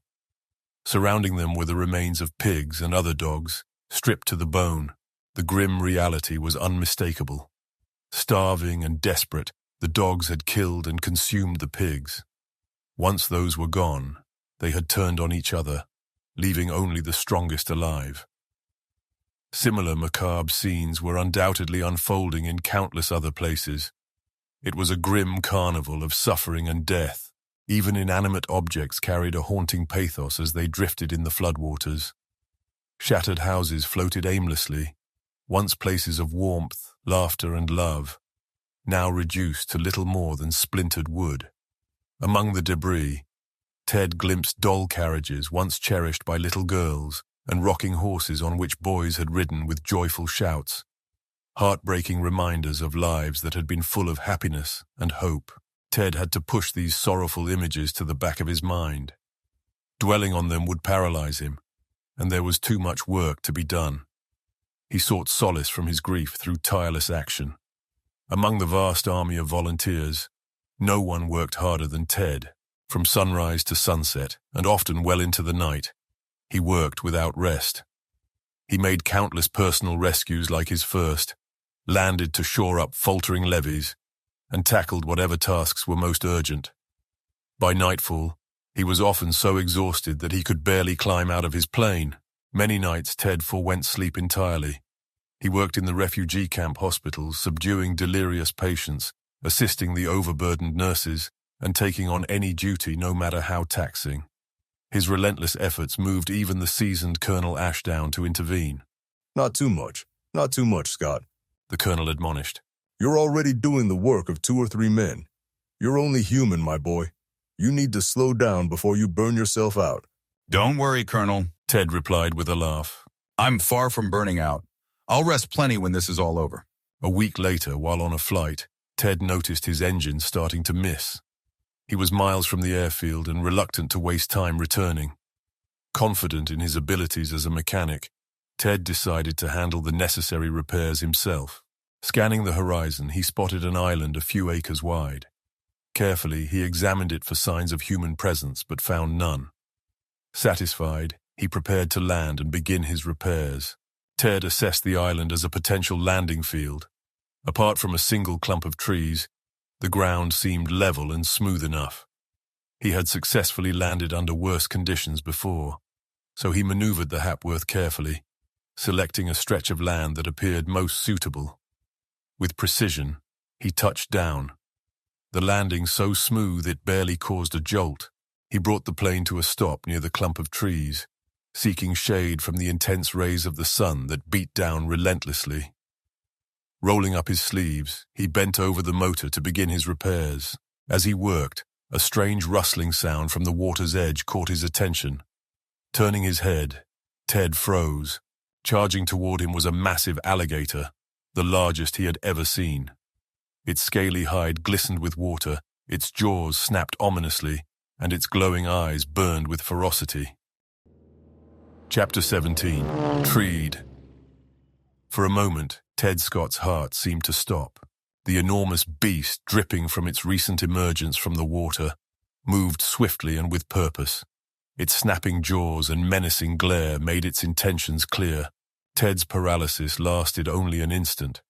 He sprang into action, leaping for a low-hanging branch of the nearest tree and hoisting himself up into its limbs. He barely escaped. The creature's powerful jaws snapped shut just beneath his retreating foot, missing him by inches. The alligator reared up, clawing at the tree in an effort to reach Ted.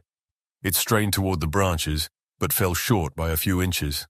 With a frustrated bellow, it dropped back to the ground with a thud.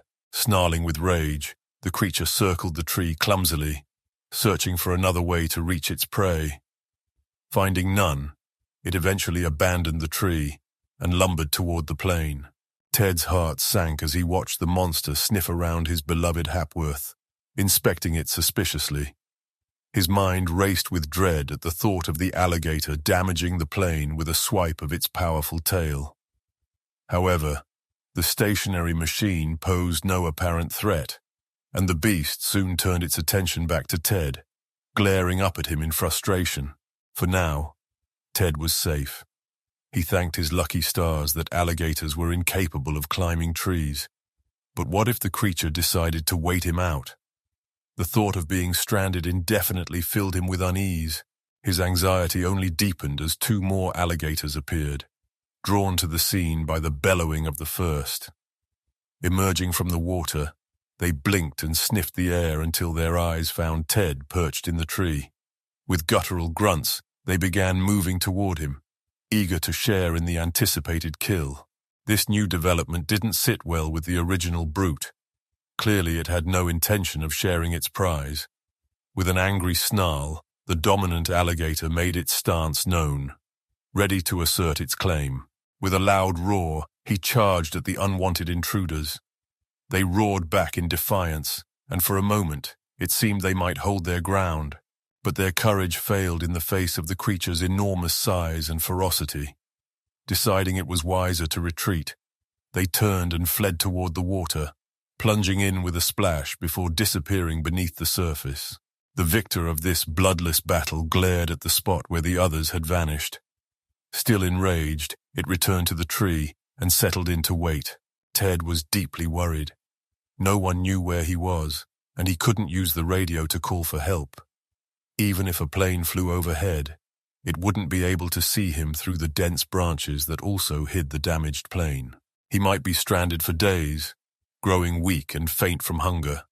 Eventually, he might lose strength, fall from the tree, and land in the waiting jaws below.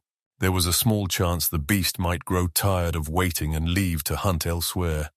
But its anger had been stirred, and its instincts likely told it that sooner or later, its prey would fall.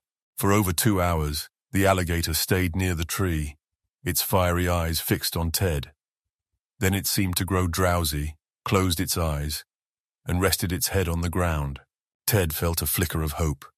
If the creature truly fell asleep, he might quietly climb down, reach the plane, start the engine, and escape before it realized what was happening. He held on to that hope for half an hour, watching as the alligator barely moved. Finally, inch by inch, he began to climb down from the tree, taking every possible precaution. But despite his care, a twig snapped. Instantly, one of the alligator's eyes opened, locking onto Ted.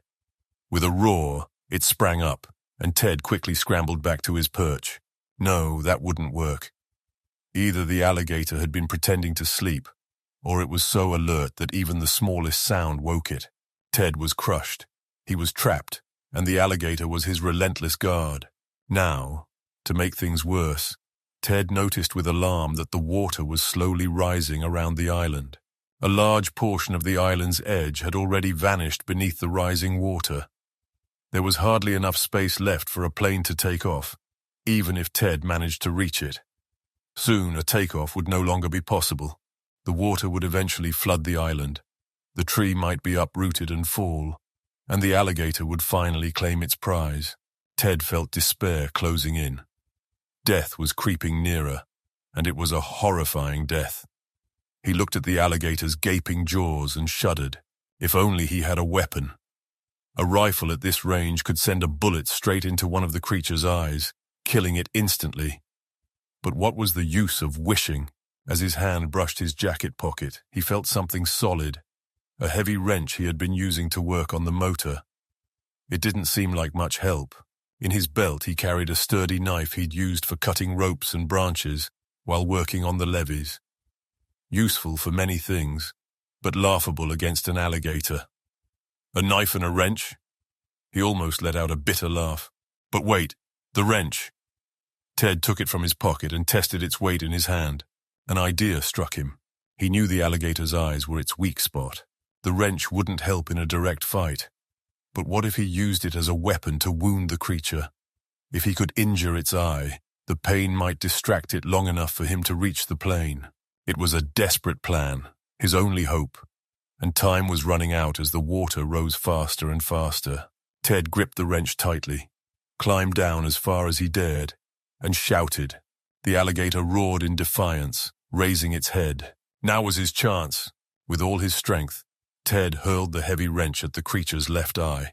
The alligator bellowed in pain and surprise, thrashing wildly as it clawed at its head. Seizing the moment, Ted dropped to the ground and sprinted toward the plane. He was almost there when the alligator's tail lashed out. The tip struck him, throwing him several feet and sending him rolling across the ground. Dazed and disoriented, Ted scrambled to his feet, only to see the beast lunging at him with its jaws wide open. Ted turned and ran as fast as he could. The alligator, moving with surprising speed for such a bulky creature, chased after him. If not for the blood blinding it, Ted would have been caught. Even so, he was barely keeping ahead of its snapping teeth. He zigzagged, twisted, and doubled back, trying to stay out of its reach. He could only keep this up for a little longer. His lungs burned, and his breath came in ragged gasps. The alligator, relentless and tireless, could chase him for hours. Was this how it would end? Twice during that terrifying chase, Ted managed to reach the plane, but each time the alligator was too close for him to start the engine. As his strength faded, the heavy sound of the creature's footsteps grew closer. Desperate, Ted grabbed the knife from his belt and turned to face the beast. The alligator lunged at him, jaws wide open. Almost instinctively, Ted thrust the knife into its gaping mouth with all his might. Chapter 18. From the Jaws of Death. The alligator's jaws began to close, but they couldn't close. The knife, torn from Ted's hand by the force of the blow, was lodged upright in its lower jaw. The heavy handle pressed against the upper jaw, and the harder the creature tried to bite down, the deeper the knife drove into its flesh. The pain forced it to stop. Unable to roar, the beast thrashed wildly, rolling over and over in a futile attempt to dislodge the knife. For the moment, it forgot all about its prey. Ted stood frozen, scarcely daring to believe his luck. Snapping out of his daze, he raced to the plane, started the engine, and jumped into the cockpit. He lifted off just in time, the plane barely clearing the rising water as it soared into the sky. To his relief, the engine now ran smoothly. Ted realized that dirt or water in the gasoline must have caused the earlier trouble. Looking down, he saw the alligator still thrashing on the ground. His heart swelled with gratitude for his narrow escape as he set his course for home. Darkness was falling, and for once Ted was glad to call it a day. Later that evening, after dinner, Ted wandered through the refugee camp. He came across an elderly man struggling with a task too heavy for him. Ted lent a hand, and the man thanked him warmly. "You're mighty kind to an old man like me," he said gratefully. "It's nothing," Ted replied. "These days, everyone needs to help each other." "That's true, sir," the man agreed. "There's plenty of helping to be done." "Don't suppose you've ever seen a flood this bad?" "Nothing like this," the man said, shaking his head. "The Mississippi's gone wild plenty of times before, and I'm used to floating around in my cabin. But this time, it's worse than ever.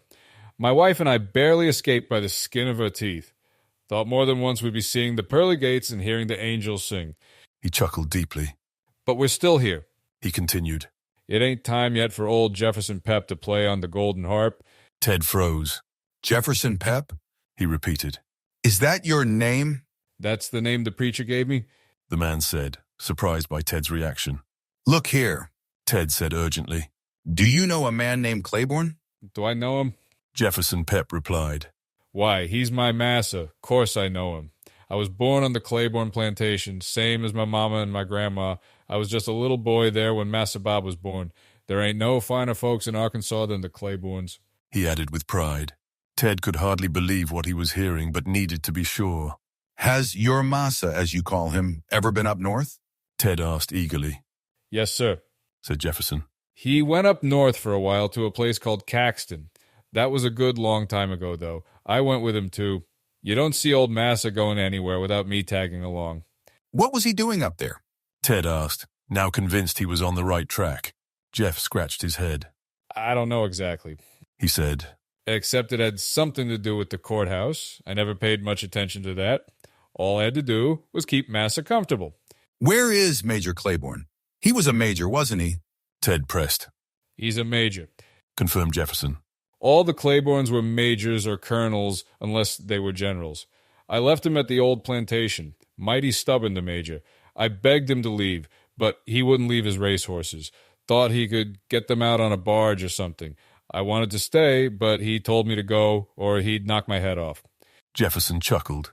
"He was laughing when he said it, though. Only the good Lord knows where he is now. Mighty stubborn, the major. Yes, sir." "Where is this plantation?" Ted asked urgently. "About 30 or 40 miles from here," Jefferson answered vaguely. "Up in Washington County." "What's the nearest town to the Claiborne place?" Ted asked. "Lamberton," Jefferson replied. "But it was mostly underwater when I left." "Thank you, Jeff," Ted said. "You've done more for me than you know. I'll see you later." Ted hurried away and went straight to headquarters, where he got more specific information about Lamberton's location. It turned out to be in the Gordonville district.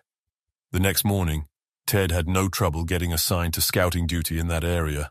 At the break of dawn, Ted rose, quickly ate breakfast, and took the Hapworth into the sky, setting his course for Lamberton. In less than 30 minutes, he was hovering over what he believed was the town. Or rather, what had once been a town.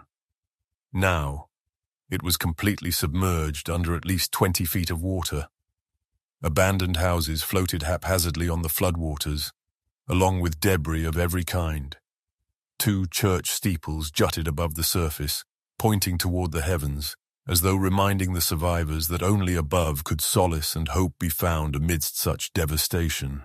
Ted widened his search, circling within a 5-mile radius, where the Claiborne plantation should have been. But the surrounding countryside shared Lamberton's fate. All was submerged, except for the cupola of one large house barely visible above the water. No signs of life met his eyes.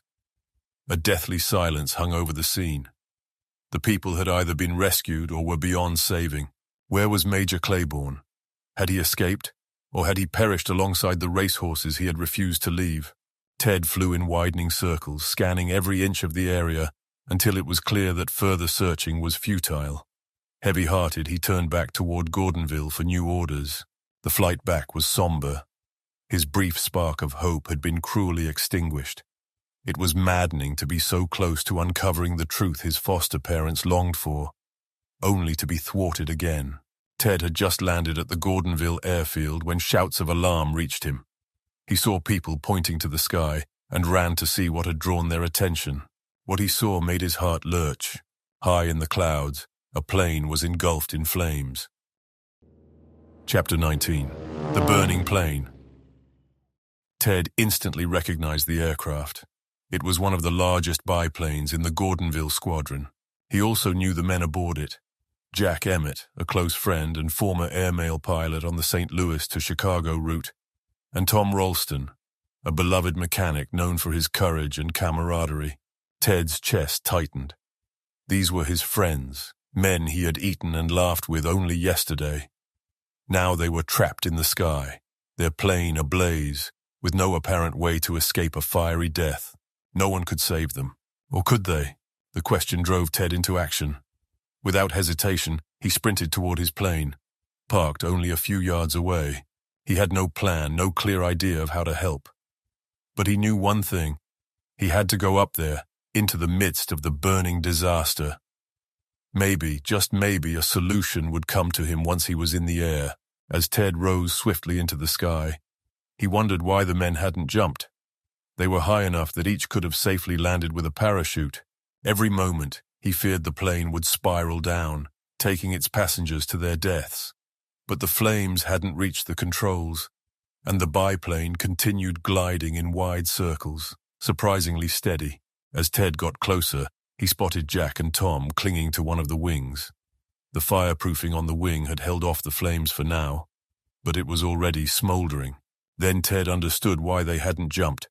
Their parachutes, strapped to their backs, were burned and useless. Now, flying upwind of the burning plane, Ted avoided the flaming debris scattered in the air. He could see Jack and Tom's strained, desperate faces as they clung to the fragile wing. There was no hope in their eyes. Though they had spotted Ted and perhaps felt a brief flicker of hope, it was quickly extinguished. What could he possibly do to save them? That question was soon answered. Inside the cockpit of the Hapworth, Ted had a coil of rope, a tool he'd often used during flood rescues. Today, it would serve a new purpose. Ted maneuvered as close to the biplane as he dared, rising slightly above it. Holding the rope, he waved it toward the men. They immediately understood. Ted threw the rope, and it sailed through the air, landing on the wing. Jack grabbed it instantly, looping it under his arms. Tom followed just as quickly, securing himself in the same way. Once they were ready, Ted rose higher, pulling the rope taut. Just as he did, the burning plane broke apart and plunged downward, pulling the men with it. The rope jerked them to a stop mid-fall, leaving them swinging in a wide arc beneath Ted's plane. Ted's heart pounded, fearing the rope might snap under the strain. But it held firm, and soon the men hung directly beneath the Hapworth. The plane lurched and shook from the disturbance, making it difficult for Ted to regain control. After a tense struggle, he stabilized it and began descending in wide, sweeping spirals. Even as he flew, Ted's mind raced. The men were safe for the moment, but the danger wasn't over. He needed to land quickly. But where? Landing on the ground wasn't an option. The men would be crushed under the plane or injured by being dragged along with it. Nor could Ted land on the water. The Hapworth wasn't designed for water landings, and even if it were, the men would be pulled underwater as the plane came down. He flew toward the landing area near Gordonville, but kept the plane about 100 yards offshore. The banks were crowded with people, practically the entire town. They had learned about the dramatic rescue and watched anxiously, their emotions swinging between cheers, prayers, and tears.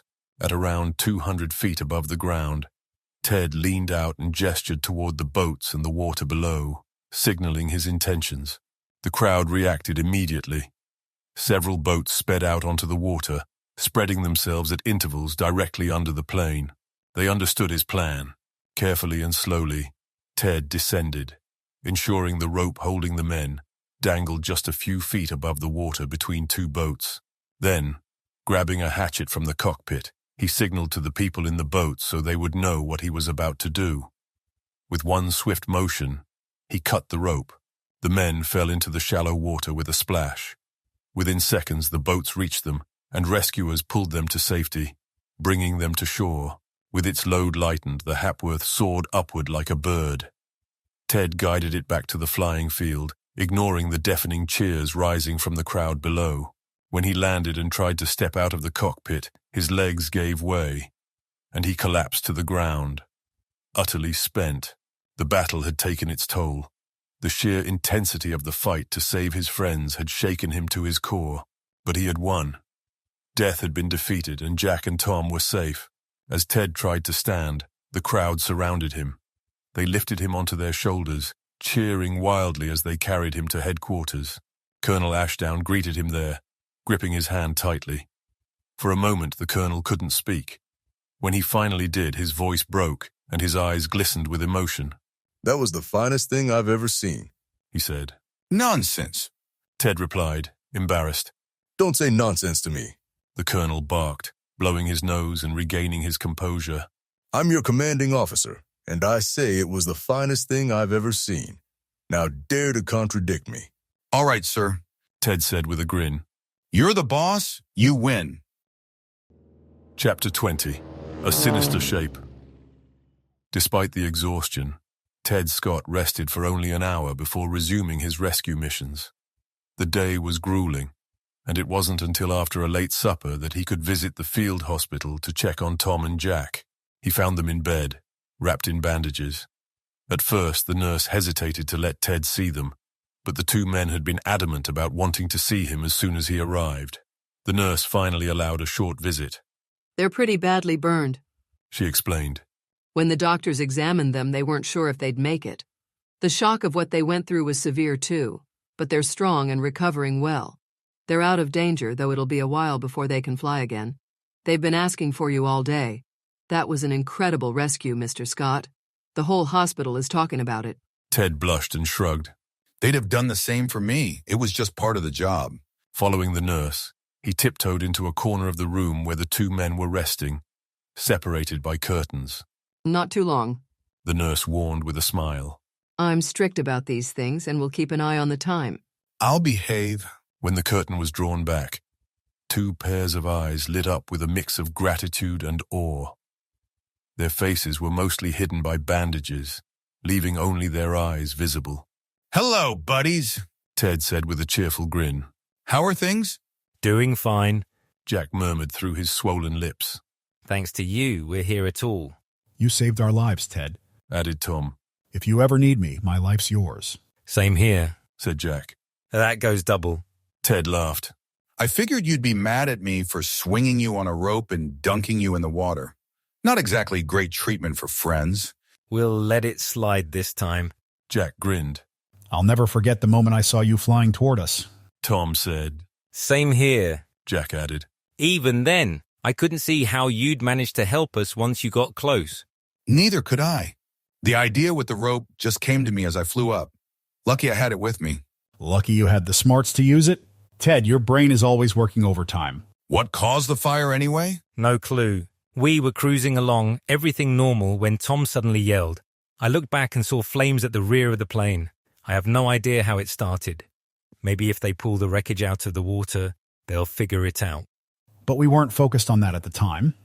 We saw the fire couldn't be stopped and prepared to jump.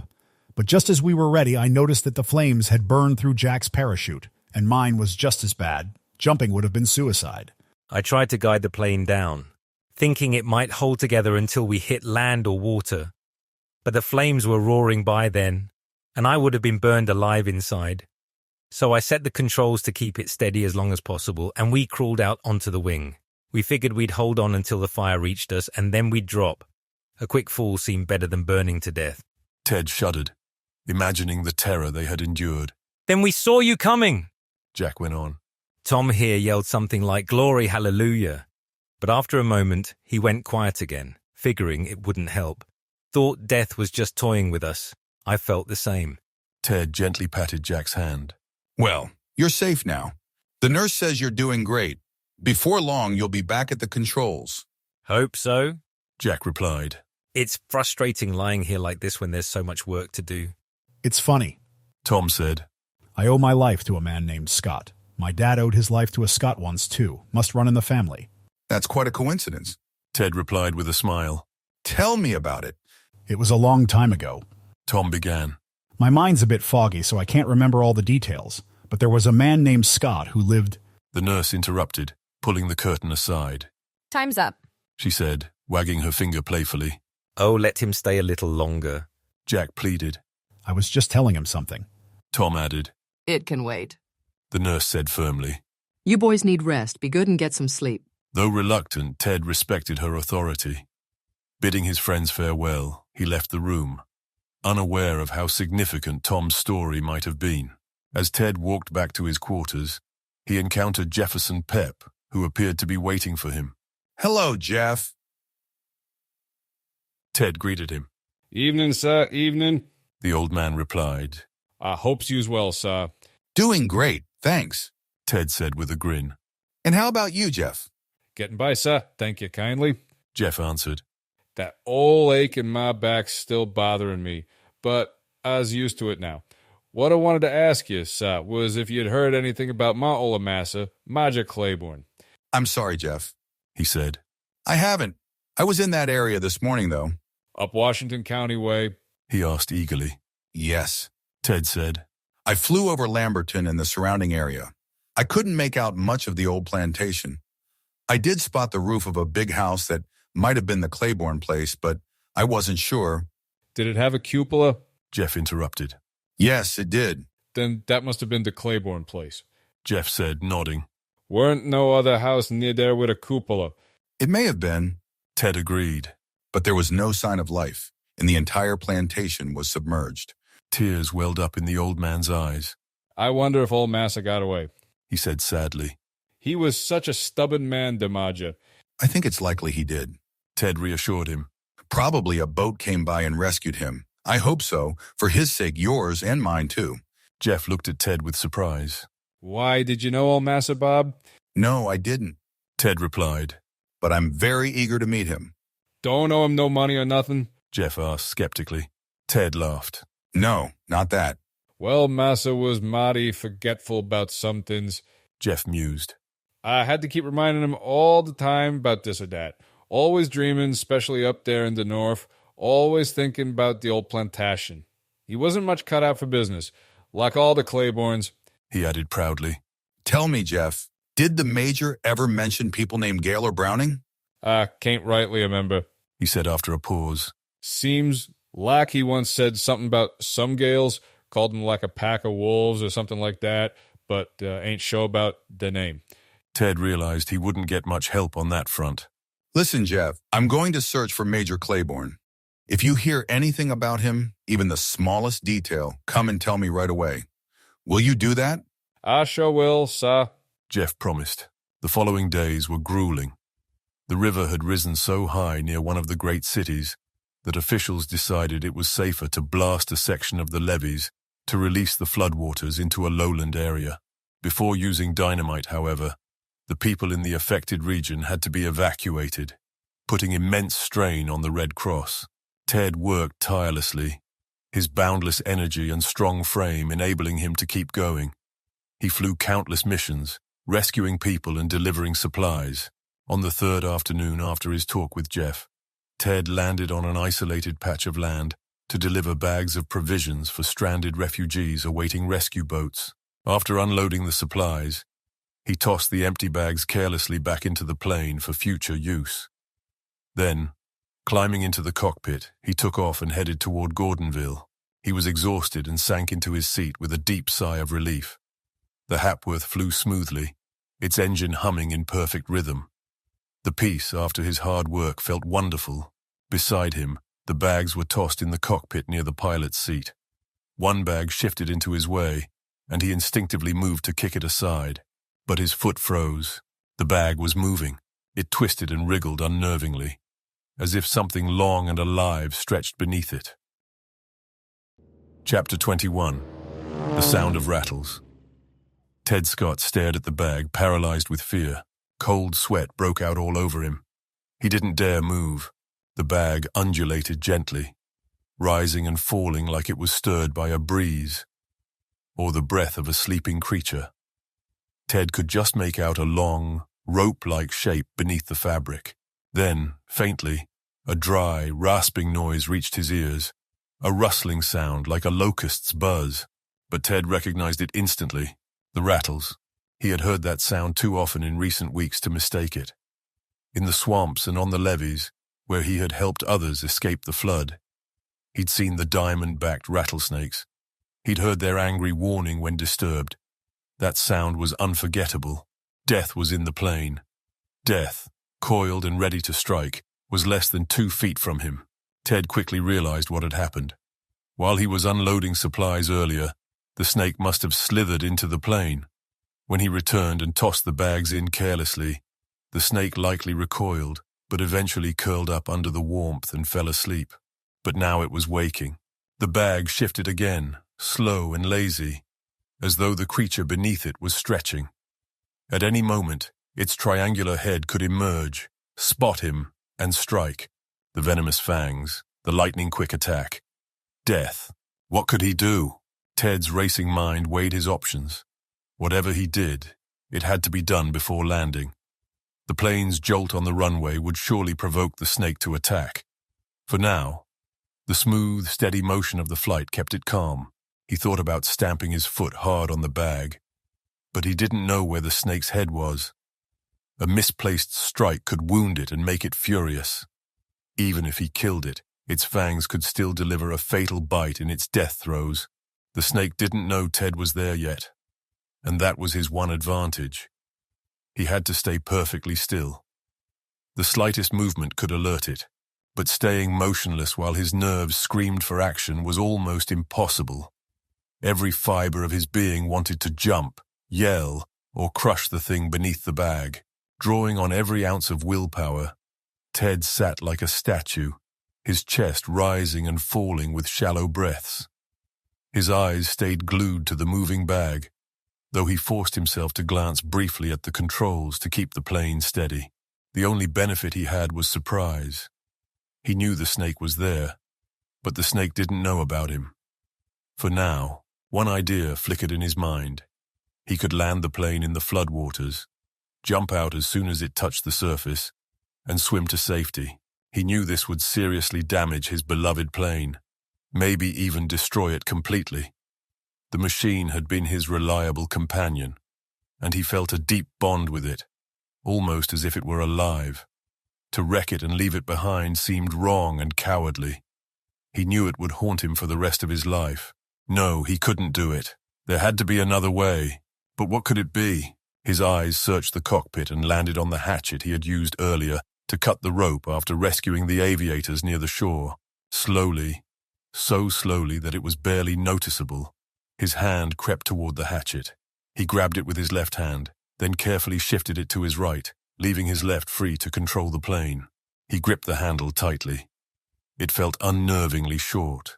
To use the hatchet effectively, he would have to get dangerously close to the snake's deadly fangs.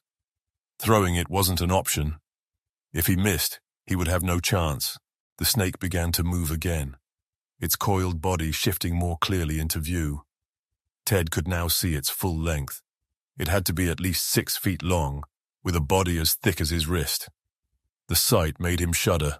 He raised the hatchet and waited, staring at the spot where he expected the snake's head to appear. He couldn't hesitate when the moment came. He had to strike first. The one who struck first would win. Time seemed to stretch on endlessly as he waited. The rattling sound came again, then stopped. The edge of the bag near his feet started to move. He saw a horrible triangular shape gliding toward him. It was the snake's head. Ted's grip on the hatchet tightened until it felt like his fingers were digging into the handle. Then, the snake's cruel mouth and fierce, gleaming eyes appeared in the sunlight.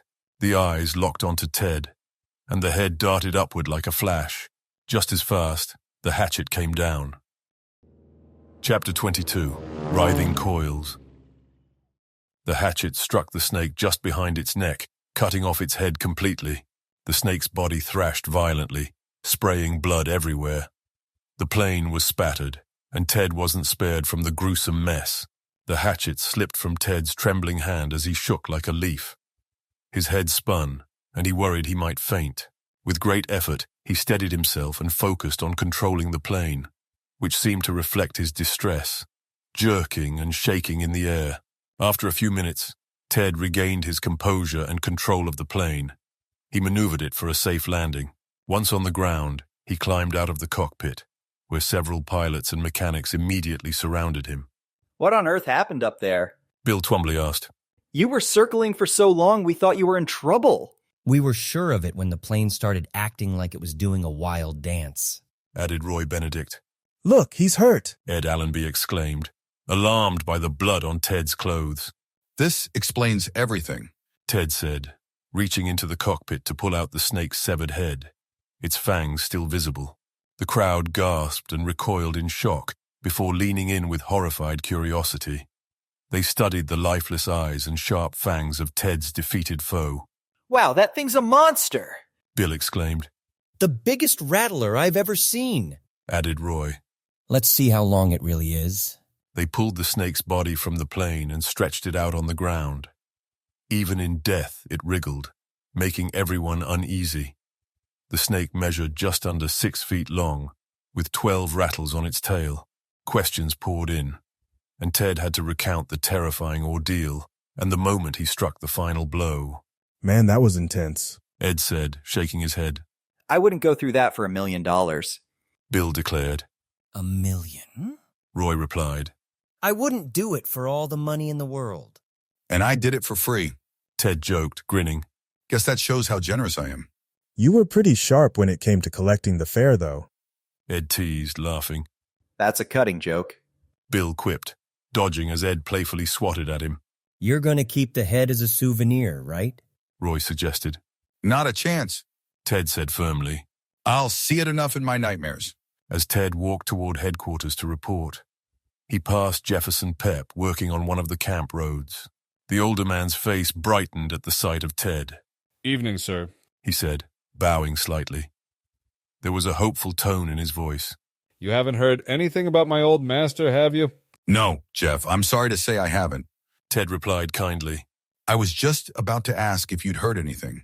But as long as there's life, there's always hope. That's just it, Jeff replied sadly. What if there ain't no life? Feels like I should have heard something by now if Massa was still alive. Don't let that trouble you, Ted encouraged him. Sometimes you don't hear anything for months, but that doesn't mean the worst. Lots of folks are in the same situation. He doesn't know where you are, but you're still here, and that's what matters.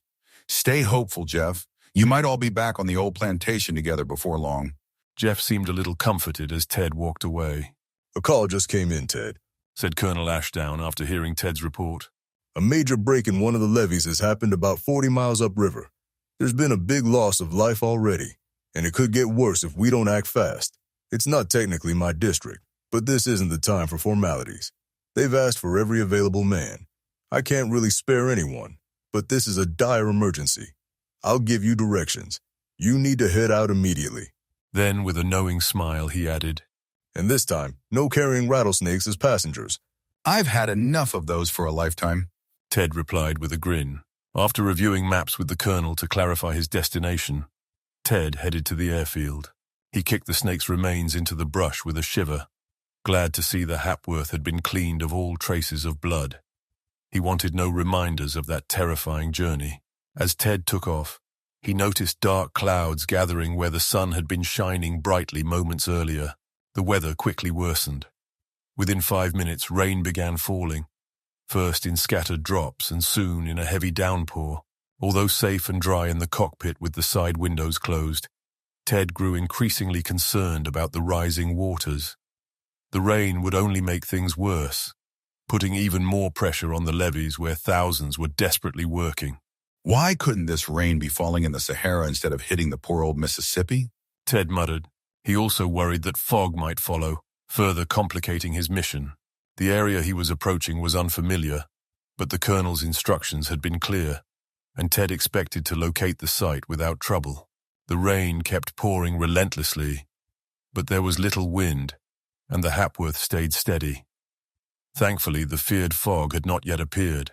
Flying at a mile a minute, Ted soon reached his destination, and the devastation was worse than anything he'd seen before. The area had been dry just 2 days earlier. However, to reduce pressure on a section of the levee threatening to collapse, the decision had been made to flood this region. It was a grim choice, but sacrificing this smaller area was necessary to save a much larger one. Residents of the affected area had been warned about the impending flood and helped to evacuate. There should have been plenty of time to get everyone to safety, but things hadn't gone as planned. A specific date had been set to intentionally breach a small section of the levee, allowing the water to flow through and reduce pressure on the main current. Due to the carelessness of a workman, the dynamite exploded too early, causing the levee to break a full day ahead of schedule. The people, unprepared for the disaster, were caught off guard, leading to horrifying chaos and tragic loss of life. What had been thriving farms just a day before was now a churning sea of muddy water. Floating on the surface were the bodies of animals and humans, tangled with uprooted trees, wrecked homes, barns, and all the debris of destroyed livelihoods. On higher ground that remained above the floodwaters, groups of terrified refugees gathered, pleading for help. There was no shortage of work to be done, and Ted threw himself into it with all his strength. He was one of many aviators flying above the flooded area, but his speed, quick thinking, and exceptional control of his plane made him stand out as one of the most effective rescuers. His radio was in constant use, sending precise updates on where the need was greatest. He helped direct the boats, launches, skiffs, and barges that were rescuing people from the floodwaters. Ted repeatedly landed his plane wherever he could, picking up one person here, 2 or 3 there, packing as many as possible into the fuselage and flying them to safety. Night fell, but Ted continued working with fierce determination. The bonfires of refugees and the searchlights set up by engineers lit his way as he pressed on, ignoring his exhaustion. By midnight, Ted was still at it, though his body ached, his head spun, and his muscles begged for rest. Finally, at dawn, a radio message came through. All refugees had been located, and the boats could handle the remaining rescues. With that, Ted turned his plane toward home, his hands trembling so badly from fatigue that controlling the aircraft was a struggle. As he neared Gordonville, about 10 miles away, he noticed something unusual. On a small island where he had rescued people the day before, an island he believed was now empty, he saw a tree drifting near the shore. In the tree's branches lay the figure of a man. Ted immediately searched for a landing spot, found one, and brought the plane down. Chapter 23, A Startling Discovery. He ran to the tree, where the man lay sprawled between 2 forks in the branches. There was no movement, and Ted couldn't tell if the man was dead, injured, or simply unconscious from exhaustion. The current kept the tree pressed against the shore, allowing Ted to climb into the branches. Though weak and exhausted himself, he managed to lift the man from the tree and carry him to safety on the grassy shore beneath another tree. Ted unbuttoned the man's shirt and placed his hand on his chest. To his relief, the man's heart was still beating, though weakly. He loosened the man's clothing and rubbed his wrists firmly. At first there was no reaction, but after a few minutes the man moved slightly, sighed, and opened his eyes. He tried to speak, but Ted stopped him. "Not now," Ted said gently. "You'll have plenty of time to talk later." Ted propped the man against the tree and ran to the plane. A moment later he returned with his thermos bottle, still half full of hot coffee. "Drink this," Ted said, holding the man's head as he drank. The coffee revived the man, bringing some color back to his cheeks. He leaned against the tree with a contented sigh. "I have some sandwiches in the plane," Ted offered. "Would you like one?" "No, thank you," the man replied. "I don't have an appetite, but that coffee really helped." Ted studied the stranger quietly. He was tall and slim, with a refined face and an air of dignity, even in his soaked clothing. He had a mustache, a goatee, and pleasant blue eyes. His voice was calm and educated, You showed up just in time, the man said with a faint smile. I might have slipped off that tree into the water any moment. That would have been the end of me. You've been through a lot, Ted said with a smile. How did you end up in that tree? Not by choice, the man answered. I was trying to find safety in a small boat, but a log hit it and broke a hole in the side. I swam around in the dark until I was completely exhausted. Just as I was about to sink, this tree floated by. I grabbed the branches and pulled myself into the forks, where you found me. I must have fainted from the effort and the shock. I checked you over while you were unconscious, Ted said. You don't seem to have any broken bones. I hope you don't have internal injuries. I don't think so, the man replied. I just feel more worn out than I ever have in my life. You need rest, Ted said firmly. As soon as you're strong enough to walk, I'll get you into my plane. We'll be at the Gordonville Hospital in minutes. That's very kind of you, the man said. You saved my life, and I'll always be grateful. What's your name? I want to know who I owe so much. My name is Scott, Ted Scott. Ted replied. The man sat up straight and stared at him in shock. Not the Ted Scott who flew across the Atlantic, he exclaimed. That's me, Ted said with a modest smile. But let's get to the plane. Ted Scott, the man repeated in amazement. To think America's hero would be the one to save me. That's a story I'll tell my grandchildren. And here you are, as brave now as you were then. Just doing my part, like thousands of others, Ted said. Are you ready to go, Mr. Claiborne? The man answered. Ted froze in surprise. Major Robert Claiborne of Lamberton? He asked eagerly. That's correct, said the stranger. My plantation is near Lamberton. You seem surprised. May I ask why? Surprised and delighted. I've been searching for you for weeks. Major Claiborne looked puzzled. I'll explain everything, Ted said quickly, seeing the major was about to speak. But first, let's get you to the doctors. Lean on me and we'll make it to the plane. As they reached the Hapworth, the major asked, Is this the same plane you used to cross the Atlantic? The very same, Ted said, patting the aircraft fondly. I must say, the major remarked as Ted helped him into the plane. It's almost worth being half drowned for this honor. Ted laughed, started the engine, and climbed into the cockpit. Soon, they were in the air, heading for Gordonville. After landing at the airfield, Ted supported the major as they walked slowly toward the hospital. Though Ted was eager to ask questions about the matter closest to his heart, he held back, waiting until the major had fully recovered. Once, the major started to bring up the subject, but Ted stopped him with a raised hand. Not now, Major, he said.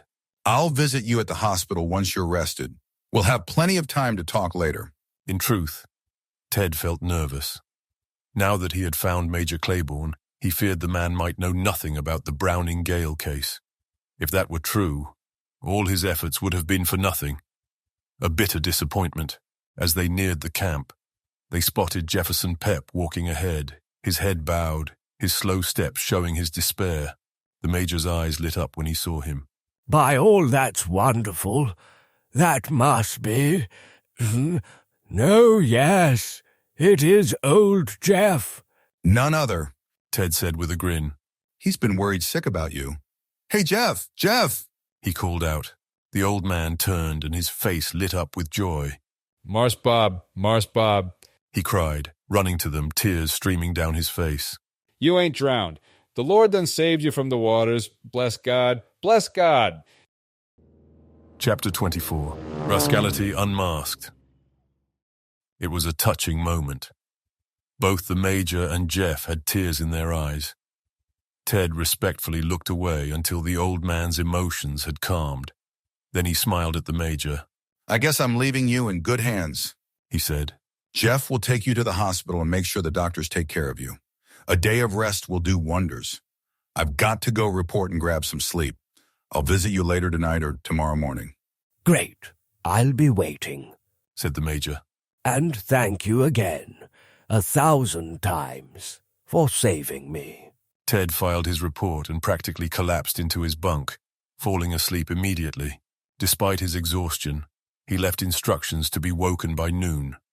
That afternoon, he was back in his plane, alert and ready for action as always. He was deeply grateful for the extraordinary chance that allowed him to save Major Claiborne. Yet he knew Charity would never call it chance.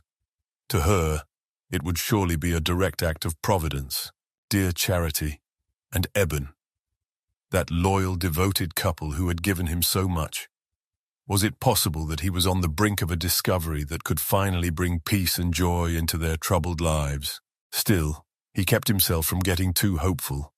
Not wanting to risk the heartbreak of disappointment, he prepared himself for the possibility, and, as he admitted to himself, the likelihood that things might not turn out as he wished. When Ted visited the camp that evening, he was thrilled to find the Major had recovered remarkably well. The doctors had allowed him to leave the ward and move to a tent Jeff had arranged for him. The Major sat comfortably in a rocking chair, puffing on his pipe, while Jeff bustled around, tending to him like a protective hen with her only chick. Jeff's joy was unmistakable. His face shone with happiness as he led Ted into the tent to see his master. The Major greeted Ted warmly, shaking his hand with genuine enthusiasm as Jeff brought over a chair for the visitor. I've been looking forward to seeing you all day.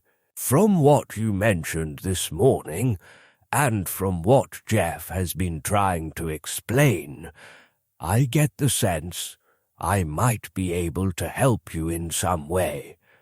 Jeff hasn't been very clear about it, but I'm guessing it has to do with my brief time up north. That's exactly right, Major. It involves something that happened while you were in Caxton. You worked at the county clerk's office there, didn't you? The recorder's office, the Major corrected. Yes, I was there for a couple of years. Honestly, he added with a wry smile, I've sometimes wondered if I ever truly earned my salary. I've never considered myself much of a businessman. Listen to him, Jeff muttered indignantly. Ain't nobody better at raising racehorses in all Arkansas. Both Ted and the Major laughed. By the way, Ted asked, did your horses make it out safely, Major? The Major's face brightened. Thank goodness, yes, he said. I sent them on a barge to New Orleans with 2 men to watch over them. At least the flood didn't take those away from me. That's great news, Ted said sincerely. Now, about Caxton, do you recall anything about a transfer of property from Eben Browning to Brewster Gale? The Major frowned thoughtfully. Browning. Gale, he murmured, turning the names over in his mind. Slowly, the memory came back to him. Oh, yes, I do remember, the Major said. There was a lot of dishonesty in that case. That Gale was a scoundrel, a mean, sneaky scoundrel. I recall uncovering some wrongdoing in the transfer and decided to investigate. I even made a couple of affidavits that I thought would stop him in his tracks. What did you do with those affidavits? Ted asked eagerly. I suppose I filed them in the office records, the Major replied calmly. That would have been the standard procedure. Now, I remember. The same day I made those affidavits, I got a telegram from the plantation saying my uncle had died, and I'd inherited the property. Naturally, I was shaken, and left as soon as I could pack up. That was a mighty hectic day, Jeff said with a nod. So, if you check those affidavits," the Major continued. "you'll find them. I hope they'll help you." But that's the problem, Ted said. We've already looked for them, and they're not there. "Not there?" The Major sat upright in his chair. "They must be there. Where else could they be?" I don't know, Ted replied. But we've searched everywhere and can't find a trace of them. The Major's face fell in disappointment. "Is it possible?" he muttered to himself. "Could I have forgotten to file them?" You sure were flustered that day, Major, Jeff interjected. I remember you running around like a chicken with its head cut off. You were tossing papers to me, telling me to pack them in the trunk, and checking your watch to see if we'd catch the train. You were real worked up. "I know I was very upset," the Major admitted. "but I didn't think I could be foolish enough to leave those papers unfiled. If they're not in the records, it seems I might have. It's inexcusable." Not at all, Ted said. We all forget things sometimes. But if you did put them in the trunk, where is that trunk now? Could the paper still be there? "Jeff," the Major said, turning to him. "what happened to that old trunk? It hasn't been broken up or thrown away, has it?" No, sir, Jeff replied. It's still at the house, down on the plantation. Ted seized on this hope. That's great. We might still get the papers if they were actually put in there. But Major Claiborne's face grew serious. "Even if we find them, they might be ruined. Most of the house has been underwater. Any papers in that trunk are likely just wet, unreadable pulp by now. What room was the trunk in, Jeff?" The old man scratched his head thoughtfully. Seemed like the last time I seen it was up in the cupola, he said. That little storeroom off the attic. The cupola! Ted exclaimed, leaping to his feet. That part wasn't underwater. Remember, Jeff, I told you the flood didn't reach it. That's right, Mars Ted, Jeff said with a nod. "By Jove!" the Major exclaimed. "Then there's still hope. I don't think anyone has touched that trunk since Jeff emptied my clothes out of it." I'll go there first thing tomorrow, Ted said excitedly. That is, Major, if you'll let me enter the house. "Permission?" the Major said. "I'll do more than that. I'll go with you. We'll search for the papers together." That's perfect, Ted said enthusiastically. I'll get a seaplane since I can't use the Hapworth for this trip, and there'll be room for Jeff to come along too. The plan was quickly agreed upon. As they talked, Ted filled the Major in on every detail of the Browning Gale case. The Major's memory began to sharpen as he listened, recalling more details, though not with enough precision to make his testimony alone ironclad. Ted realized that without the missing affidavits, the case might still falter under cross-examination by a skilled lawyer. The documents were essential. The next morning, Ted, Major Robert Claiborne, and Jeff took off in the borrowed seaplane. Ted felt both excited and anxious as they soared over the waterlogged landscape. In less than an hour, they reached the plantation. The sight of it, submerged in floodwaters, cast a heavy sadness over the Major and Jeff, but the house was still standing, and the cupola remained above the water. Ted carefully brought the seaplane down and maneuvered it close to one of the cupola's windows. With some effort, they forced the window open and climbed inside. Ted's heart pounded in anticipation. What would they find? Chapter 25, The Sweets of Victory. One after the other, following Ted's successful effort to maneuver the seaplane beside the window and secure it, they crept into the room topped by the cupola. Dar it is, Jeff exclaimed excitedly as his eyes landed on an old trunk in the corner. Didn't I tell you it was up here? Can't fool old Jeff. In no time, they had dragged the trunk to the window, where the light illuminated it. Though there was no key, they forced one of the rusted hasps, and with a groan, the cover lifted. Inside was a haphazard collection of objects, thrown in with no regard for order. Jeff's packing, clearly, was not marked by any excess of tidiness. They began tossing everything onto the floor in eager haste, and Ted's heart sank as the trunk quickly emptied, revealing nothing of interest at first. Only at the very bottom did they uncover a sheaf of documents tied together with string. The Major seized the package, snapped the string, and quickly scanned the documents. "By Jove, I believe I have them," he exclaimed, holding up 2 official-looking papers to the light. Then he clapped Ted on the shoulder. "Got them, my boy," he cried exultantly. "The very things. Here, look them over." With trembling fingers, Ted snatched the papers and scanned their contents. As he read, his heart surged with triumph. Here was the proof, clear, positive, and undeniable, of Brewster Gale's duplicity. Ted was no lawyer, but he didn't need to be to recognize the value of this find. He knew that any person with common sense would find the evidence compelling. A smile crept across his face as he imagined Mr. Barstow's delight when he added these documents to his growing collection of proofs. There would be no hesitation now in taking the case to court. It was ironclad. In fact, Ted doubted the case would ever reach the courtroom. If Gale's lawyers were made aware of the contents of these affidavits, they would realize their client was defeated. They would likely advise him to seek a compromise or, if that failed, to surrender the fraudulently acquired property and avoid the cost of a trial.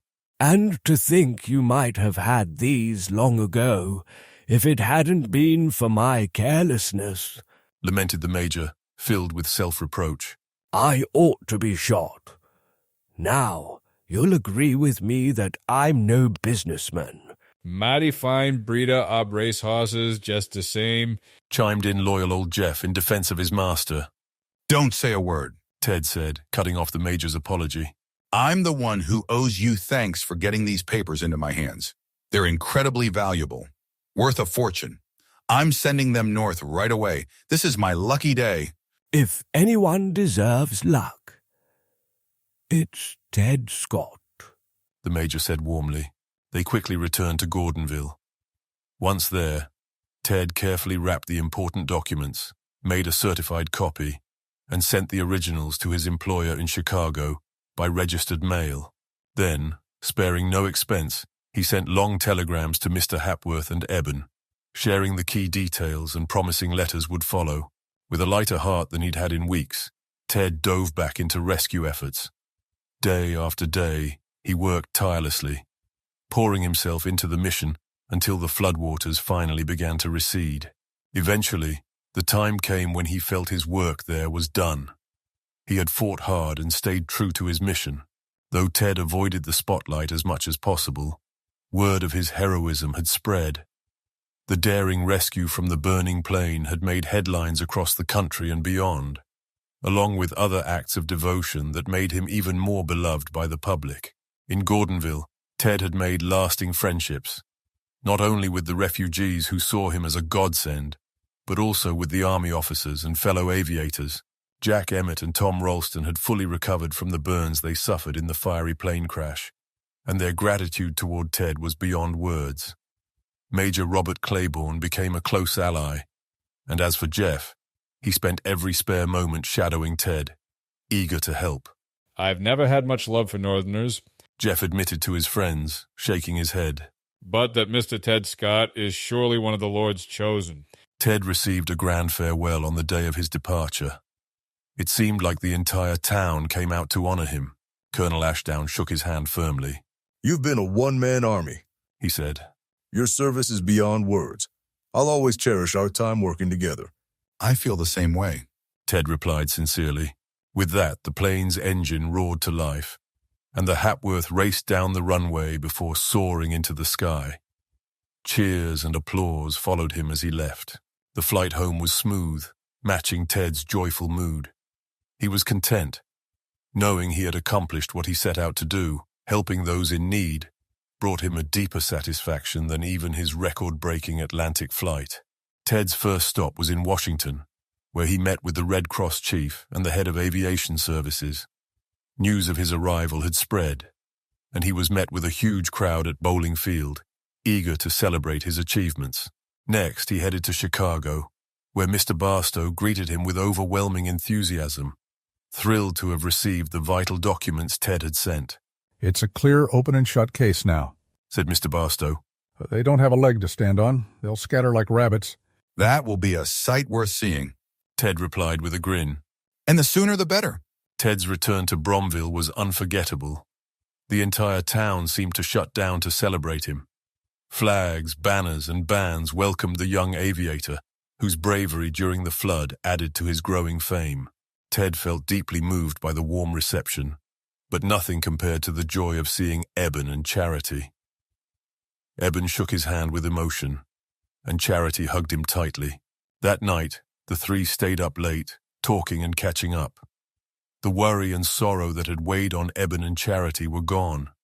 They listened with wide-eyed excitement as Ted recounted his daring rescue of Jack Emmett and Tom Ralston from the burning plane. Ralston? Eben murmured, frowning in thought. I've heard that name before. Something to do with you, Ted. Now, let me think. But no matter how much he tried, he couldn't recall. They let it go, too overjoyed by their changed fortunes to dwell on it. The tides had turned for Eben and Charity. Poverty no longer loomed over their old age. Justice, though delayed, had finally arrived, and it promised not just comfort but a modest fortune. Soon the promise became reality. Mr. Barstow had been right. When faced with undeniable evidence and the threat of prison, Brewster Gale surrendered completely. The Hotel Excelsior belonged to Gale, but the land it was built on, including the golf course, belonged to the Brownings. They could have demanded the building be removed, which would have ruined Gale. Instead, they chose mercy. A company led by Mr. Hapworth purchased the land and golf course from Eben, leasing it to Gale at a price that made him grimace. His fortune was greatly reduced, and his reputation in the community was destroyed. Once proud and boastful, Gale became a pitiable figure, and his spoiled sons, Greg and Duck, shared his downfall. Eben received a generous sum for his property, enough to cover its original value, account for the town's growth, and pay full interest since the first sale. Though justice had been delayed, it had arrived in full. No, well, Ted, Mr. Hapworth said during a conversation. What's next? Or have you finally run out of adventures? It does feel that way, doesn't it? Ted laughed, but Ted's adventures were far from over, as the next story, Over the Rockies with the Airmail, or Ted Scott Lost in the Wilderness, would reveal. At his townsman's urging, Ted agreed to perform another flying exhibition. His experiences during the flood had sharpened his skills, and the stunts he performed left the crowd breathless. They watched in awe as he executed maneuvers that surpassed anything they'd ever seen. Did you ever see anything like it? Asked Mark Lawson. He's better than the rest, hands down, said Jack Forrest. By a mile. Breck Lewis agreed. There are plenty of aviators, said Big Bill Ellison. But there's only one Ted Scott. The end.